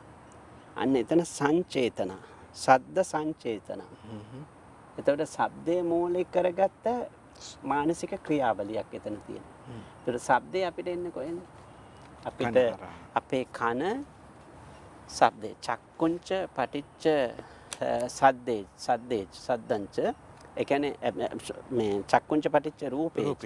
එතකොට ඇසත් රූපයත් නිසා චක්කු විඥානය එනවා. එතකොට දැන් කනත් මේ ශබ්දත් නිසා සම්බන්ධ වෙනවා. එතකොට අපිට පැහැදිලි මේ සචේතනික ක්‍රියාවලිය. දැන් අපිට සද්ද සංචේතනාවක් ඇති වෙන්නේ. ශබ්දේ මූලික කරගත්ත මේ මානසික ක්‍රියාවලියක් අපේ මනස තුළ නිෂ්පාදනය වෙන්නේ මොකක් නිසාද? අපේ කනට ඇහෙන ශබ්දයයි මේ කනයි දෙකේ සම්බන්ධතාවය සහ ඊට එකතු වෙනවා මානසික මැදිහත් වීමක්. අපිට කනට ඇහෙන ඔක්කොම ශබ්ද වලට අපි අවධානය යොමු කරන්නේ. අන්න එතකොට අර ඉන්ද්‍රිය ඥාන ක්‍රියාවලියේදී අපේ මානසික අවධානය යොමු කරාට පස්සේ අපිට ඒ ශබ්දයයි අපේ කනයි අපේ මනසයි කියන ඔක්කොම සම්බන්ධ වුණාට පස්සේ තමයි සචේතනික ක්‍රියාවලිය මේ ක්‍රියාත්මක වෙන්නේ. දැන් උදාහරණයක් ඇටියට අපිට කපුටික් කෑ ගහන සද්දයක් එනවා. ඔන්න එතකොට අපි අපේ කනට ඒ සද්දය වුණා කපුටගේ සද්ද. එතකොට අපි කපුට පිළිබඳව අපි මෙතෙක් කාලයක් ගොඩනගාගත් සංකල්ප ලෝකයක් තියෙනවා. ඒ සංකල්ප ලෝකයේත් එක්ක අපි මොකද කරන්නේ? කපුට පිළිබඳව තව හිතලා එතන කපුටගේ ශබ්ද විතරයි අපිට ඇහුනේ. එතනම අපි කපුට දැක්කේ නැහැ. තමට අපි කියමුකෝ අපි නොදන්න රටකට ගිහිල්ලා ඒ රටේ ඉන්න කුරුල්ලෙක් කෑ ගහනවා. එතකොට අපිට ඇහෙනවා ඒ ශබ්දය. ඒ ශබ්දය ඇහුනම අපි මොකද්ද කරන්නේ? අපිට සංකල්පයක් නැහැ. මොකද අපි දන්නේ නැහැ කුරුල්ල දැකලා නැහැ. අපි ඒ ශබ්දේ තේරුම් ගන්නවා අපේ ශබ්ද ආශ්‍රයෙන්, අපේ කුරුල්ලන්ගේ ශබ්ද ආශ්‍රයෙන්. මේක කපුටෙක්ගේ වෙන්න ඇති, මේක කොබෙයියෙක්ගේ වෙන්න ඇති, මේක ගිරවෙක්ගේ වෙන්න ඇති. මේ විදිහට අපේ අර තියෙන සංකල්පයන් එක නිර්මාණය කරගන්නවා. එතකොට මේ චේතනා කියන එක මේ සූත්‍ර ධර්ම විස්තර කරන විදිහට ඒක අභ්‍යන්තර මානසික ක්‍රියාවලියක්. ඒක එකපාරම ඇති වෙලා යන එකක් නෙමෙයි. එකපාරම ඇති වෙන එකක් නෙමෙයි. අනේ ඒක නිසා මේක අපි තේරුම් ගන්න ඕන ඊටාම පරිස්සමෙන්. චේතන හම්බෙක්කවේ කම්මං වදා. ඒ නිසා මේ සිතුවිල්ලක් ඇති වුණ පළියටම ඒක කර්ම වෙන්නේ නැහැ. සිතුවිල්ලක් ඇති වීම දැන් ඒකට අපිට කාලයක් අවශ්‍ය කරනවා. කාලයක් අවශ්‍ය කරනවා. දැන් අපිට අපි කියමුකෝ කෙනෙකුට හිතෙන්න පුළුවන් මම උයෝ මිනිස්සයා මරන්න ඕන කියලා. ඒතර එයා මරන්න නම් එයා මොකද කරන්නේ? ඉස්සෙල්ලා එකපාරම ගිහිල්ලා මරන්නේ නැහැ. ඒක ගැන උඟාක් සැලසුම් හදලා කල්පනා කරලා උඟාක් දීර්ඝ කාලයක් සැලසුම් කරලා තමයි ක්‍රියාවට නංවන්නේ. ක්‍රියාවට නංවන්නේ කය සිත වචන යන තුන්දොරින්. දැන් කෙනෙකුට මතුවෙන්න පුළුවන් ගැටලුවක් සිතෙන් කොහොමද හදන්නේ කියලා. සිතෙනුත් කරනවා. මොකද සිතෙන් මේ එකපාරම කේන්තියක් ආවා කියලා ඒක කර්ම වෙන්නේ නැහැ. යම් කිසි කේන්තියක් තියෙනවා නම් අපි ඒක සිතේ තුල අර අවිද්‍යා ව්‍යාපාද මට්ටමින් දිගට අභ්‍යන්තර මනසෙන් ඒක නිෂ්පාදනය කර යනවා. හිතබල සන්තතියක් හැටියට අපි අභ්‍යන්තර මනසෙන් ඒක නිෂ්පාදනය කරනවා. එතකොට ඒක අපේ චේතනය. අපේ සිතුවිල්ල නිතරම තියෙන්නේ සිතුවිල්ලමයි. ඒ කියන්නේ වදක චේතනාව. මරන්න ඕන කියන වදක චේතනාව. එතකොට ඒක හැම වෙලාවෙම යන්නේ එතකොට එතන කර්ම නිෂ්පත්තිය සිද්ධ වෙනවා. අපි ඊට පස්සේ ඒක ක්‍රියාත්මක කරන්න වචන පාවිච්චි කරනවා නම් අන්න කර්ම නිෂ්පාදනය. අන්න අපි ඒක ක්‍රියාත්මක කරන්න අපි කයෙන් අපි ඒක ක්‍රියාත්මක වෙනවා නම් අන්න එතන කර්ම නිෂ්පත්තියක්. එතකොට මේක වළක්වා ගන්න තියෙන හොඳම අවස්ථාව මොකද්ද? මෙන්න මේ චේතනාව කියන එක තේරුම් ගන්න එක. ඒ චේතනාව ඇති වෙන්නේ අපි දැන් අර අපි සංයුත්ත නිකායේ අනිත් සූත්‍රයේ පැහැදිලි කරපු විදිහට ඒ චේතනාව ඇති වෙන්නේ හේතුඵල සම්තතියකට අනුව. හේතුඵල සම්තතියකට අනුව. අන්න ඒක අපිට පැහැදිලි දෙවෙනියට බුදුන් වහන්සේ දෙන මේ දෙවෙනි ප්‍රශ්නෙට දෙන ප්‍රශ්න උත්තරය කතමාංශ භික්කවේ කම්මානං නිදාන සම්භවෝ. කර්මය ඇති වෙන්නේ කොහොමද කියලා. පස්සෝ භික්කවේ කම්මානං නිදාන සම්භවෝ. දැන් බලන්න අර නාම ධර්මවල එකක් තමයි පස්ස කියලා කියන්නේ.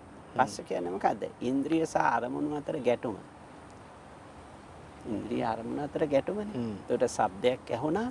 ඒ ශබ්දේ කන තමයි ඉන්ද්‍රිය, ශබ්දේ තමයි අරමුණ.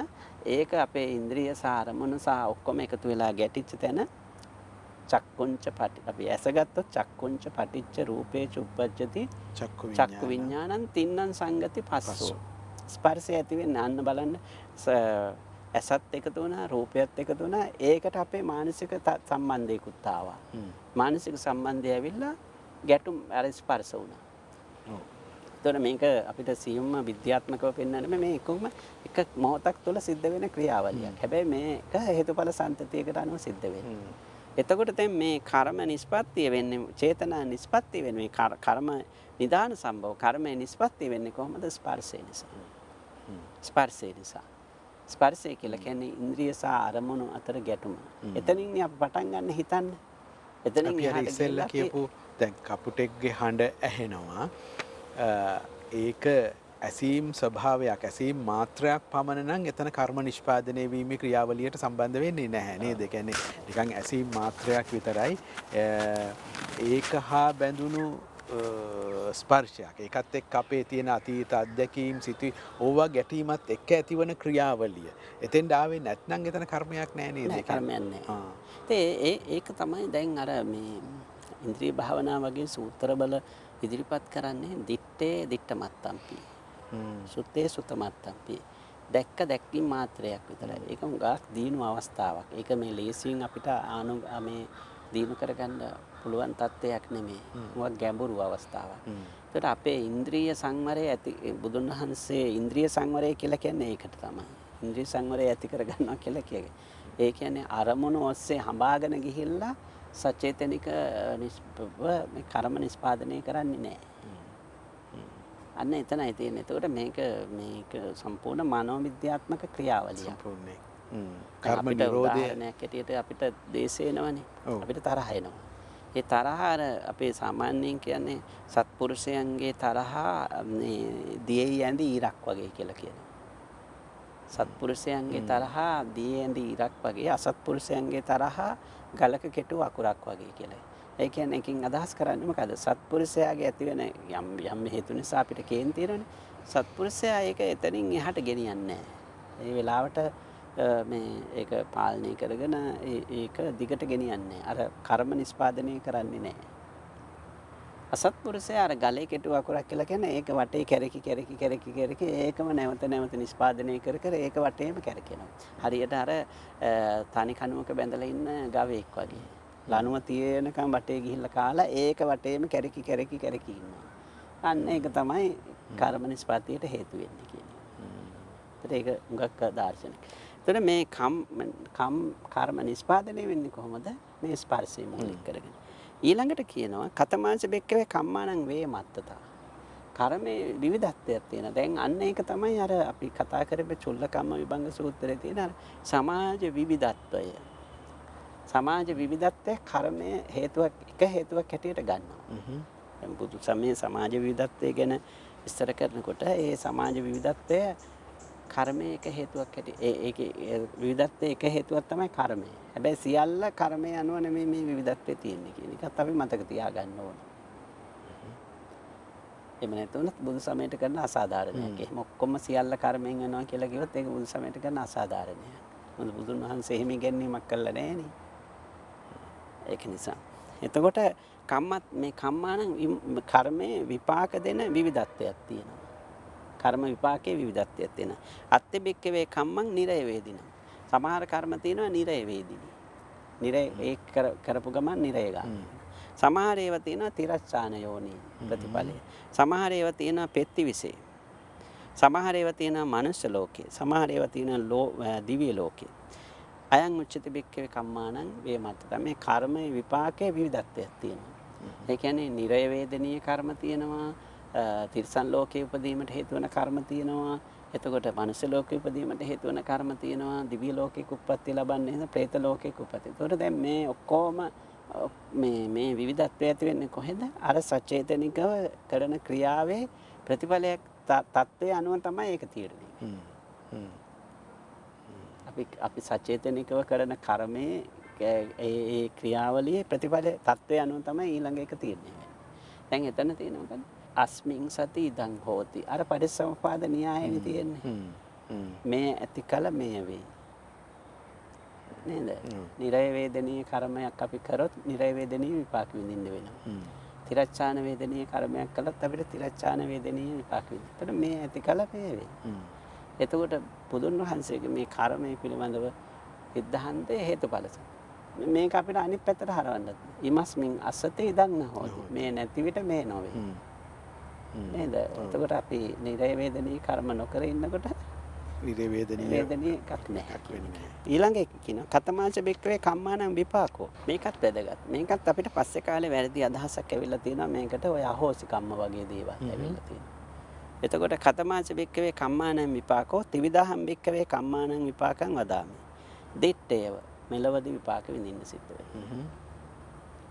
මෙලවදී විපාක විඳින්න සිද්ධ වෙනවා. දැන් එතකොට ඒකෙන් නිෂේධනය වෙනවා අර පුබ්බේච කත කම්මතා. ඒ කියන්නේ සියල්ල පෙර කර්මයෙන් කරනවා කියන්නේ දැන් මේ මෙලවදිත් කොටසක් විඳලා තියෙනවානේ. සමහරවිට අපි කරන කර්මවල විපාක මෙලවදීම ඉවර වෙන්න පුළුවන්. විඳලා. ඒතකොට දිත්තේව තමයි. උපපජ්ජේ.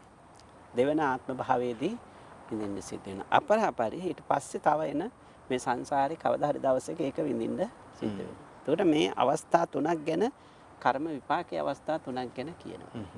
එතකොට මේකට තව එකතු වෙලා තියෙනවා පස්සේ කාලේ අහෝසි කම්ම කියලා එකක් තව එකතු වෙලා තියෙනවා. එතකොට කර්මයේ තව උඟක් විශ්ලේෂණය කරලා තියෙනවා පස්සේ අපේ ධර්ම සාහිත්‍ය තුල විවිධ ආකාරයෙන්. දැන් ඔතන කර්මය දිත්තේව මේ ඊළඟට දෙවන ආත්ම භාවය. එහෙම නැත්නම් ඊළඟ පස්සේ එන කාලෙක.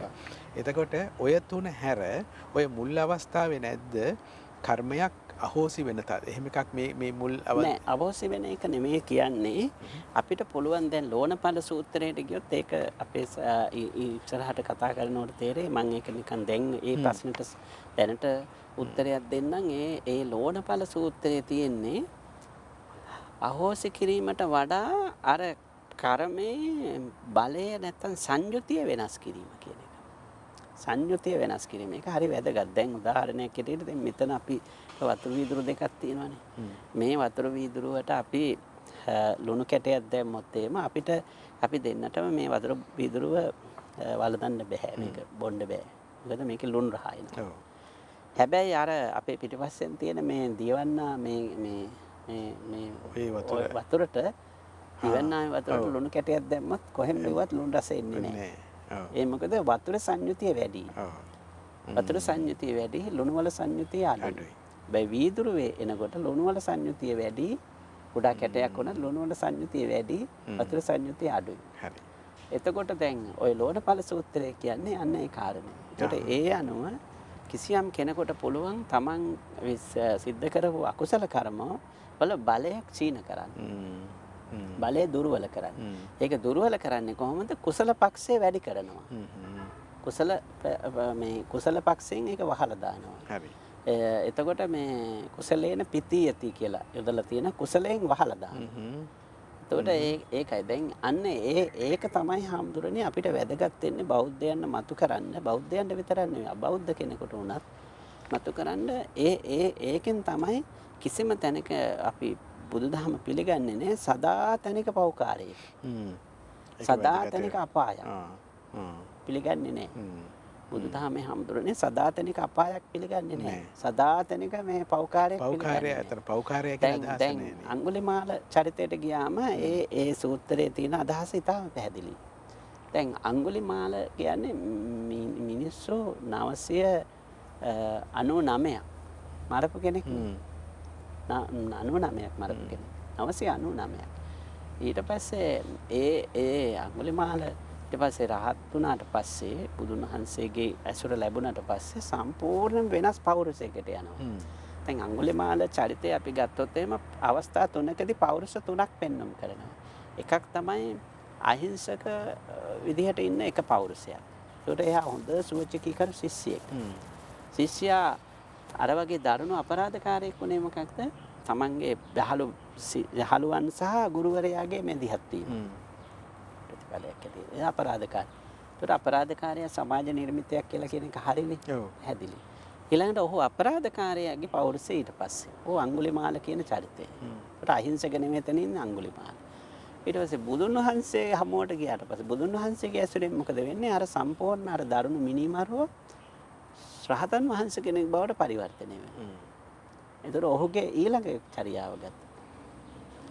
හැබැයි ඔහු ඒ තරම් අර හොඳ කියන්නේ තාම හොඳ පෞරුෂයක් සහිත කෙනෙක් බවට පත් වුණත් සමාජ ආකල්පය වෙනස් කරන්න ලේසි වුණේ නැහැ.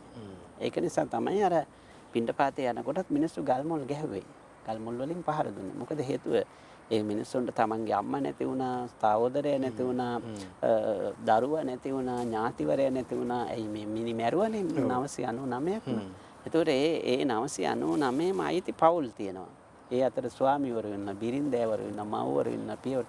ඒතර ඒ ගොල්ලන්ට තියෙනවා ලොකු දුකක් වේදනාවක් තමන්ගේ මෙයා අහිමි කරපු එක ගැන. ඉතින් මේ අඟුලිමාල හාමුදුරුවෝ කොතරම් රහත් වුණත් අර සමාජ ආකල්පයේ සෑහෙන කාලයක් තිබුණා. ඒක අපි පිළිගන්න ඕන එකක්. මොකද හේතුව ඒ කෙනෙකුට ඒ පීඩණයට මුහුණ වුණාට පස්සේ ඒ පුද්ගලයා පිළිබඳ එවැනි ප්‍රතිචාරයක් නොදක්වනවා නම් ඒක තමයි පුදුමය ඇත්තටම. පුදුමය කියන්නේ. එතකොට මට කියන්න ඕන කරේ අර ආපු ප්‍රශ්නෙට මේ අහෝසිකම්ම කියන එකට වඩා මේ මුල් අපිට ඒක ඉදිරි සාකච්ඡාවේදී කරන්න පුළුවන් අහෝසිකම්ම කියන එක අපිට මේ ලෝණපාල සූත්‍රයේ ඇත්ත වශයෙන්ම සංයුතිය වෙනස් කිරීම ගැන කතා කරනවා. ඒකෙන් කියන්නේ මොකද්ද? පුද්ගල අධිකාරියට කර්මය යටත් කරන්න පුළුවන්. අපිට පුළුවන් අපේ කර්මයේ සංයුතිය වෙනස් කරගන්න. අපිට පුළුවන් වැරදි කෙනෙක් හැටියට ඉඳලා නිවැරදි කෙනෙක් වෙන්න. නිවැරදි කෙනෙක් වීමේ සම්භාවිතාවය උපරිම අපිට තියෙනවා. ඒකට උතුම් උදාහරණය තමයි අඟුලිමාල රහතන් වහන්සේගේ කතාව. ඒ නිසා බුදුසමයේ මේ කර්මය පිළිබඳ ඉගැන්වීමෙන් සදාතනික පෞකාරයක්, සදාතනික නිරයක්, අඳුරු අගාධයක් ගැන කතා කරන්නේ නැහැ. දැන් මෙතන කර්මය නිෂ්පාදනය වන ක්‍රියාවලිය වෙන්නේ අපේ සචේතනික ඊළඟට ස්පර්ශය ඉන් පසු ඇතිවන ක්‍රියාවලිය කියලා ගත්තොත් ඒක පුද්ගලිකයිනේ. දැන් අංගුලිමාලගේ දෙවැනි පෞරුෂය අර ඝාතක අංගුලිමාලව නිර්මාණය වෙන්න වටේ ලොකු පිරිසකගේ මැදිහත් වීමක් තියෙනවානේ. ගුරුවරයා, යාළුවෝ එහෙම. එතකොට මේ කර්ම සංකල්පයේ මොකක් හරි තියෙනවද සාමූහික කර්ම කියලා වගේ. එහෙම එකක් එනවද? මොකද මම එහෙම හිතුවේ දැන් අංගුලිමාලව දෙවැනි අවස්ථාව නිර්මාණය වෙන්න සමාජය බලපානවා. එයාට ඇසුරු.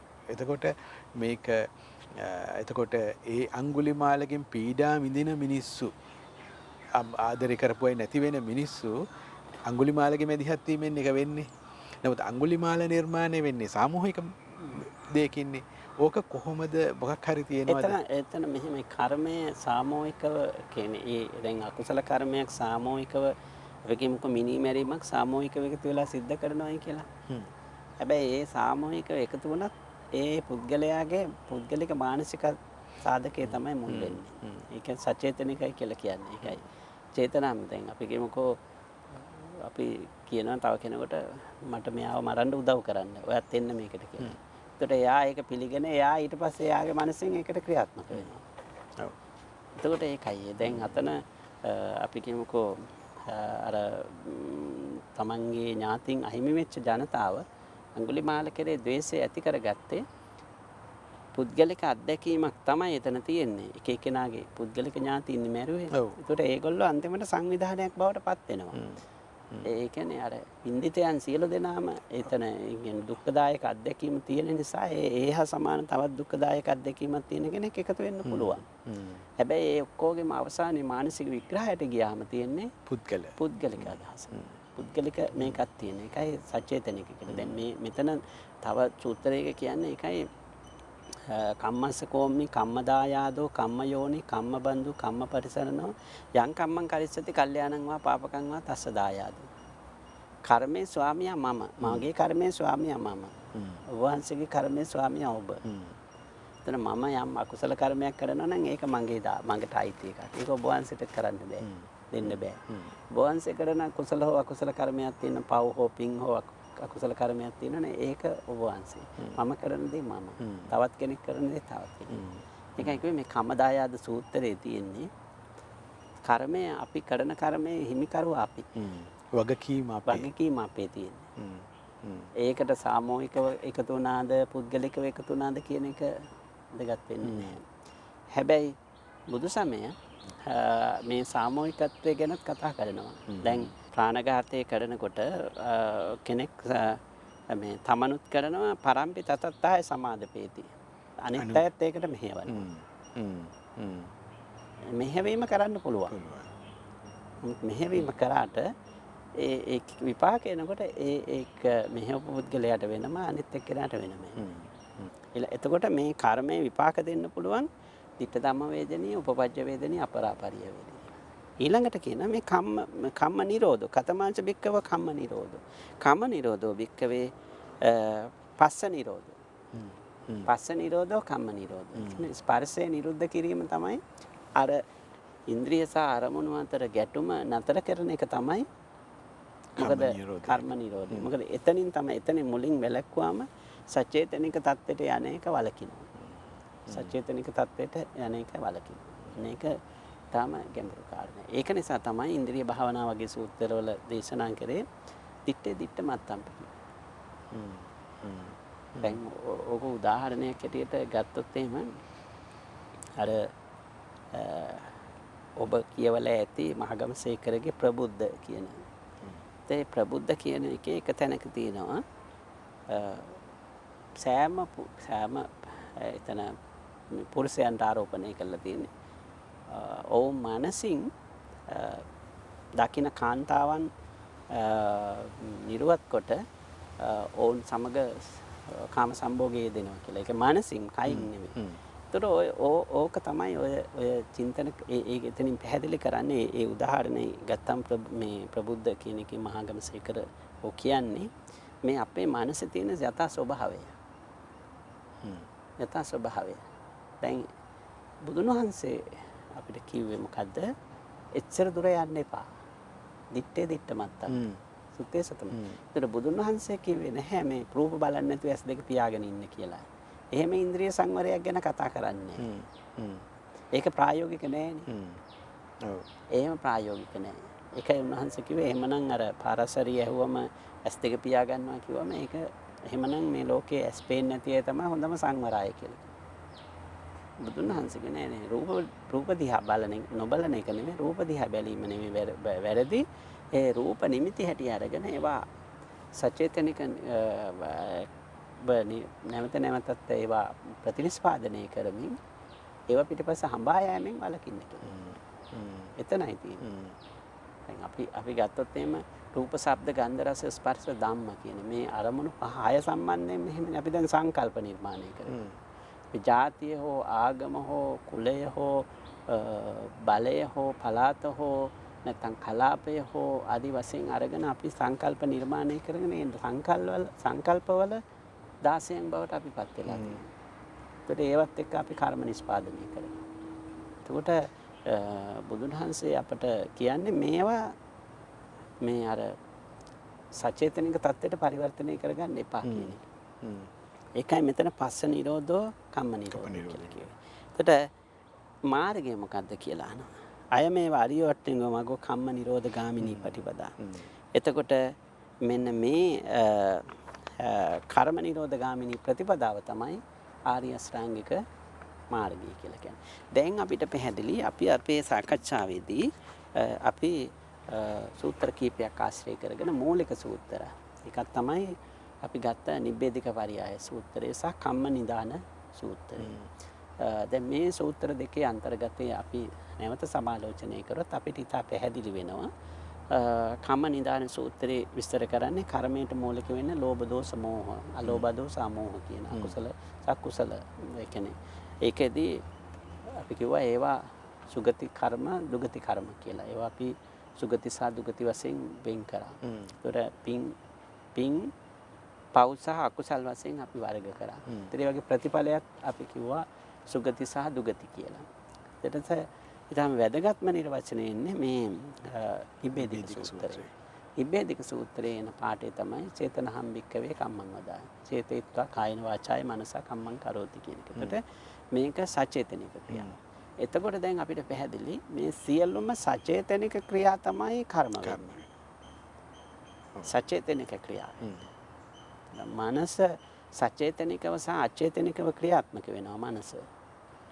නමුත් සචේතනිකව කරන ක්‍රියා තමයි කර්ම වෙන්නේ. එහෙම නැතුව අපි කියමු රාගසිතුවිල්ලක් ඇති වෙලා ක්ෂණයකින් වෙලා අයින් වෙලා යනකොට ඒක කර්මයක් වෙන්නේ නැහැ. දේශසිතුවිල්ලක් ඇති වෙලා ක්ෂණයකින් ඒක ඉවත් වෙලා යනවා නම් ඒක මේ කර්මයක් බවට පත් වෙන්නේ නැහැ. දැන් එහෙම වුණොත් අපිට පැවැත්මක් නැහැනේ. මේ සිතුවිලි අපේ සිතේ තියෙන සිතුවිලි හරි සංකීර්ණයිනේ. එකවරක බොහොම සාදු සදාචාර සම්පන්න සිතුවිලි ඇති වෙනවා. තවත් මොහොතකදී අසාදු දුරාචාර සම්පන්න සිතුවිලි ඇති වෙනවා. ඒකට මේක සම්මිශ්‍රණයක් තියෙනවා. එතකොට ඒවා මේ ඇති වුණු පමණින් කර්ම වෙන්නේ නැහැ. කර්ම වෙන්නේ නැහැ. ඒවා දිගට ක්‍රියාත්මක කළා මනසින් ඒවා ප්‍රතිනිෂ්පාදනය කළා ඒවා සචේතනික තත්ත්වයට පත් කළා චේතනය කරලා නැවත අපි කියනවා නම් ඒකට ඉංග්‍රීසි වචන රීප්‍රොඩියුස් කළා නැවත නිෂ්පාදනය ප්‍රතිනිෂ්පාදනය කරලා ගන්නකොට තමයි ඒවා අරගෙන ඊට පස්සේ ක්‍රියාත්මක කරනකොට තමයි ඒ කර්ම බවට පත් වෙන්නේ. එහෙම නැතුව එකපාරම සිතුවිල්ලක් ඇති වුණ පළියට ඒක කර්ම ගණයට වැටෙන්නේ නැහැ. අර දිගට පවතින වැඩේ තමයි පාලනය කිරීමට අපිට පුළුවන් තියෙන්නේ නේද? ඒ දිගට පවතින තත්ත්වයට යන්න ඉඩ නොදී එකපාරින්ම අපි ඒක වළක්වනවා. දැන් උදාහරණයක් ඇටියට අපේ හිතේ ද්වේෂයක් ඇති වෙනවා කියමුකෝ. මට පුළුවන් නම් මගේ හිත දකින්න හොඳ නැහැ ද්වේෂය. මට කේන්තියක් ආවේ. ඒක නිසා මම මේක මගේ හැර යන්න ඕනේ මේක පාලනය කරගන්න ඕනේ මේක ඉවත් කරගන්න. මට වෛර සිතුවිල්ලක් එනවා නම් මමම විනිශ්චය කරගන්නවා ඒක හොඳ නැහැ කියලා. අන්න ඒක තමයි මේ රාහුල පොඩි හාමුදුරන්ට අපි පොඩි හාමුදුරුවෝ කියලා කියන්නේ 7 අවුරුදු වයසේ මහාන වෙච්ච නිසා රාහුල මේ හාමුදුරන්ට බුදුහාමුදුරුවෝ දීපු ඊටාම වටිනා උපදේශයක් තියෙනවා රාහුලෝවාද සූත්‍රයේ. පච්චවෙක්කිත්වා කායේන කම්මං කාතබ්බං. නැවත මෙනෙහි කළා කයින් වචනයෙන් මනසින් ක්‍රියා කරන්න ඕන. පළවෙනි එක තමයි ක්‍රියා කිරීමට පෙර ඒ ගැන අවධානය යොමු කළ යුතුයි. ඊට පස්සේ කරන අවස්ථාවේදීත් මේක හොඳයිද නරකයිද කියලා විනිශ්චය කරගන්න. කරලා ඉවර වුණාට පස්සෙත් ඒක ගැන අවස්ථා තුනක් මේ ඉදිරිපත් කරනවා රාහුලවාද සූත්‍රයේ. ඊටම වැදගත්. කියන්නේ මේ අපේ මනස කොහොමද හදාගන්නේ කියන එක. ඒ කියන්නේ අපේ මනසේ මේ අකුසල සිතුවිලි පාලනය කරන්න කොහොමද? ඒවා සචේතනික බවට පරිවර්තනය කරන එක වළක්වන්නේ කොහොමද? අපි කරන්න ඉස්සෙල්ලා කිමුකෝ මිනි මැරීමක් හොරකමක් වෙනත් දූෂිත වැඩක් කරන්න ඉස්සෙල්ලා මම මේක කරන එක හොඳද නරකයිද හොඳ නෑ කියලා. ඒක තමන් විනිශ්චය කරගන්න. අපි කිමුකෝ වැරදිලා කරන්න වෙනවා කියලා. කරන අතරතුරත් අපිට නතර කරන්න පුළුවන්. කරලා පස්සේ වුණත් අපිට පසුතැවිලා එතනින් නිවැරදි කරගන්න පුළුවන් අර අඟුලිමාල හම්දුරෝ හැරුණා වගේ. අඟුලිමාල හම්දුරෝ ඒකයි කිව්වේ යෝච පුබ්බේ පමජ්ජිත්තා පච්චාසෝන අපමඤ්ඤති සෝයිමං ලොක්. යමෙක් කලින් වැරදි කළා පසුව ඒ වැරදි තේරුම් අරගෙන නිවැරදි වුණොත් එයා හරියට චන්ද්‍රයාගේ ආලෝකය වගේ බබලනවා කියලා කියනවා. වලාකුලෙන් මිදුණු හඳ වගේ. ඒකට කියන්නේ මොකද්ද? සදාතනික පෞකාරයක් සදාතනික අපායක් පිළිබඳව අදහසක් නැහැ. අනිත් කාරණේ තමයි අවසාන වශයෙන් කියන්නේ මේ සචේතනික தত্ত্বය අපි අවබෝධ කරගත්තට පස්සේ අපිට ඒ සචේතනික ක්‍රියාවලිය එකපාරම අනිත් පැත්තට හරවන්න පුළුවන්. එතන ඉඳලා පටන් ගන්න හොඳ தত্ত্বය. දැන් උදාහරණයක් හැටියට මම කියමුකෝ මගේ ද්වේෂ සහගත වදක චේතනාවක් තිබුණා දිග කාලයක් තිස්සේ. ඒක මම දැන් මේ මොහොතේ මේ අපි කියමුකෝ 9ට කියලා. හරි මම මේ 9න් පස්සේ ඒ වදක චේතනාව අයින් කරනවා. අන්න එතන ඉඳලා පටන් ගන්න මොකද්ද? නිවැරදි කර්මයේ වැඩෙන්න පටන් ගන්නවා. එතකොට එයාගේ අර වදක චේතනාව වෙනුවට ආයේ මොකද්ද? මෛත්‍රී සහගත චේතනාව. ඒකෙන් ඊට පස්සේ නිස්පාදනය වෙන කර්මය මොකද්ද? යහපත් කර්මය. සුගති සංඛ්‍යාත කර්මය. එතන නිස්පාදනය වෙන්නේ. ඒක හැරවුම් ලක්ෂයක් තියෙනවා. අපිට පුළුවන් ඒක. අනිවාර්යයෙන්. මේකේ අර අවදි සිහිය කියන එක බොහොම වැදගත් නේද? අර ඇස පදනම් කරගෙන රූපයක් දැකීම සිද්ධ වෙනවා. කන පදනම් කරගෙන ඇසීමක් සිද්ධ වෙනවා. ඊට පස්සේ ස්පර්ශය කියන තැන ඉඳලා තමයි ඇත්තටම කර්ම නිෂ්පාදනය වෙන. එතකොට කරන දේ එතන පස්සපච්චය වේදනා. යං වේදේති තං සංජානාති යං සංජානාති තං විතක්කේති යං විතක්කේති තං පපංචේති. මදුපිණ්ඩික සූත්‍රයේ කියන්නේ අන්න ඒක තමයි අන්තිම ක්‍රියාවලිය. එතකොට අපි මේක අවදීන් නම් ඉන්නේ අන්න ඒක සිදු වෙන්න පුළුවන්. හැබැයි ඒක දිගට පවත්වාගෙන යන එක නවත්ත ගන්න එක අපිට පුළුවන්. අන්න ඒක නේද? ඒකයි අවශ්‍ය කරන්නේ. ඒකයි අවශ්‍ය කරන්නේ. මම හිතන්නේ අද දවසේ අපේ හමුදුරු තව මුකුත් විස්තර කරන්න කැමතිද? අද දවසේ අද අපේ පළවෙනි සාකච්ඡාවේදී කරන්න ඕන කරේ කර්මයේ පිළිබඳ මූලික හැඳින්වීමක් මේ සූත්‍ර දෙක ආශ්‍රය කරගෙන. ඒකට අපිට දැන් කර්මයේ පිළිබඳව දල අවබෝධයක් තියෙනවා. අපිට ඊළඟ සාකච්ඡාවලදී මේක තව ඉස්සරහට අරගෙන යන්න පුළුවන්. හොඳයි. දැන් මේ අද දවසේ සාකච්ඡාවේදී බැලුවහම මතුවෙන ප්‍රශ්න තියෙන්න පුළුවන්. ඒවා යොමු කරන්න අපිට ඊළඟ සාකච්ඡාවේදී ඒවත් ඇසුරු කරගන්න පුළුවන්. ඊළඟ සාකච්ඡාව දියුණු කරගන්න මම හිතනවා එකක් තමයි මේකෙදී කාරණා කිහිපයක් හාරුමතු කළා. කර්මය සම්බන්ධයෙන් ඓතිහාසික වර්ධනයක් තියෙනවා. ඒක වෙනම දෙයක්. බුදුහාමුදුරුවෝ නව අර්ථකථනයක් දෙනවා. ඒකෙදී අංශ 3ක් ගැන හාමුදුරුවෝ කතා කළා. ඒකේ තියෙන මනෝවිද්‍යාත්මක පසුබිම, ආචාර විද්‍යාත්මක පසුබිම, ඊළඟට තුන්වෙනුව දාර්ශනික අංශය, ඊළඟට සූත්‍ර ග්‍රන්ථ ආශ්‍රය මූලික සූත්‍ර ඇසුරින් හාමුදුරුවෝ විස්තර කළා කර්මය සම්බන්ධයෙන් එන නිර්වචන. කර්මය කියන්නේ මොකක්ද? ඊට පස්සේ කර්මය හටගන්නේ කොහොමද? කර්මය නිරෝධ කාරණා ඔය තුනම ගැන සාකච්ඡා කළා. මම හිතනවා මේ ඔස්සේ මතුවන කරුණු තව ඉදිරියට අපිට සාකච්ඡාව ගෙනියන්න. අත් වශයෙන් මේකෙදි වෙන්නේ පදනම සකස් කරගන්න එක. මූලික පදනම කොහෙද තියෙන්නේ, මොනවද කියලා තියෙන්නේ. ඒ මූලික දේවල් ගෙනෙන එක මේන් පසු අපිට ගොඩාක් දුර යන්න පුළුවන් වෙයි මේ පදනම මත පිහිටලා. ඒ නිසා අද දවසේත් අපි ඊටාම කෘතඥ වෙනවා උඩුහාවර ආනන්ද හාමුදුරුවන්ට. උන්වහන්සේ මේ සාකච්ඡාවට එන්න ඉතාම සූදානම් වෙලා පිටු 2ක විතර දවසේ සාකච්ඡාවට අවශ්‍ය දේවල් ටයිප් කරගෙන ඊළඟ අවශ්‍ය පොත්පත් සූත්‍ර ටික අරගෙන ඉතින් උන්වහන්සේගේ ඒ දැනුම පොදුවේ අප සමග ඔබ සමග මේ බෙදා ගැනීම ගැන අපේ කෘතඥතාවය පළ කරමින් මේ වැඩසටහන නරඹපු ඔබට ආරාධනා කරනවා නැවත වතාවක් මේ මතුවන ගැටලු කාරණා අපිට ලියන්න ඊළඟට ඒවා ඊළඟ සාකච්ඡා දෙක තුනේ නොවෙන්න පුළුවන් හැබැයි අපි ඉදිරියේදී ඒවා සාකච්ඡාවට ගන්නවා ඒ වගේම මේ වැඩසටහන් වඩා දියුණු කරගන්න ඔබේ අදහස් ප්‍රයෝජනවත් වේවි ඒ අදහස් ඔබ සමග බෙදා ගනිමින් මේ සාකච්ඡාව පවත්වන්න සම්පත්දායකත්වය ලබා දෙමින් කටයුතු කරන ආචාර්ය උඩුහාවර ආනන්ද හාමුදුරන්ට කෘතඥතාවය පළ කරමින් මේ වැඩසටහනේ පටිගත කිරීම සහ සංස්කරණ කටයුතු වලට සම්බන්ධ වෙන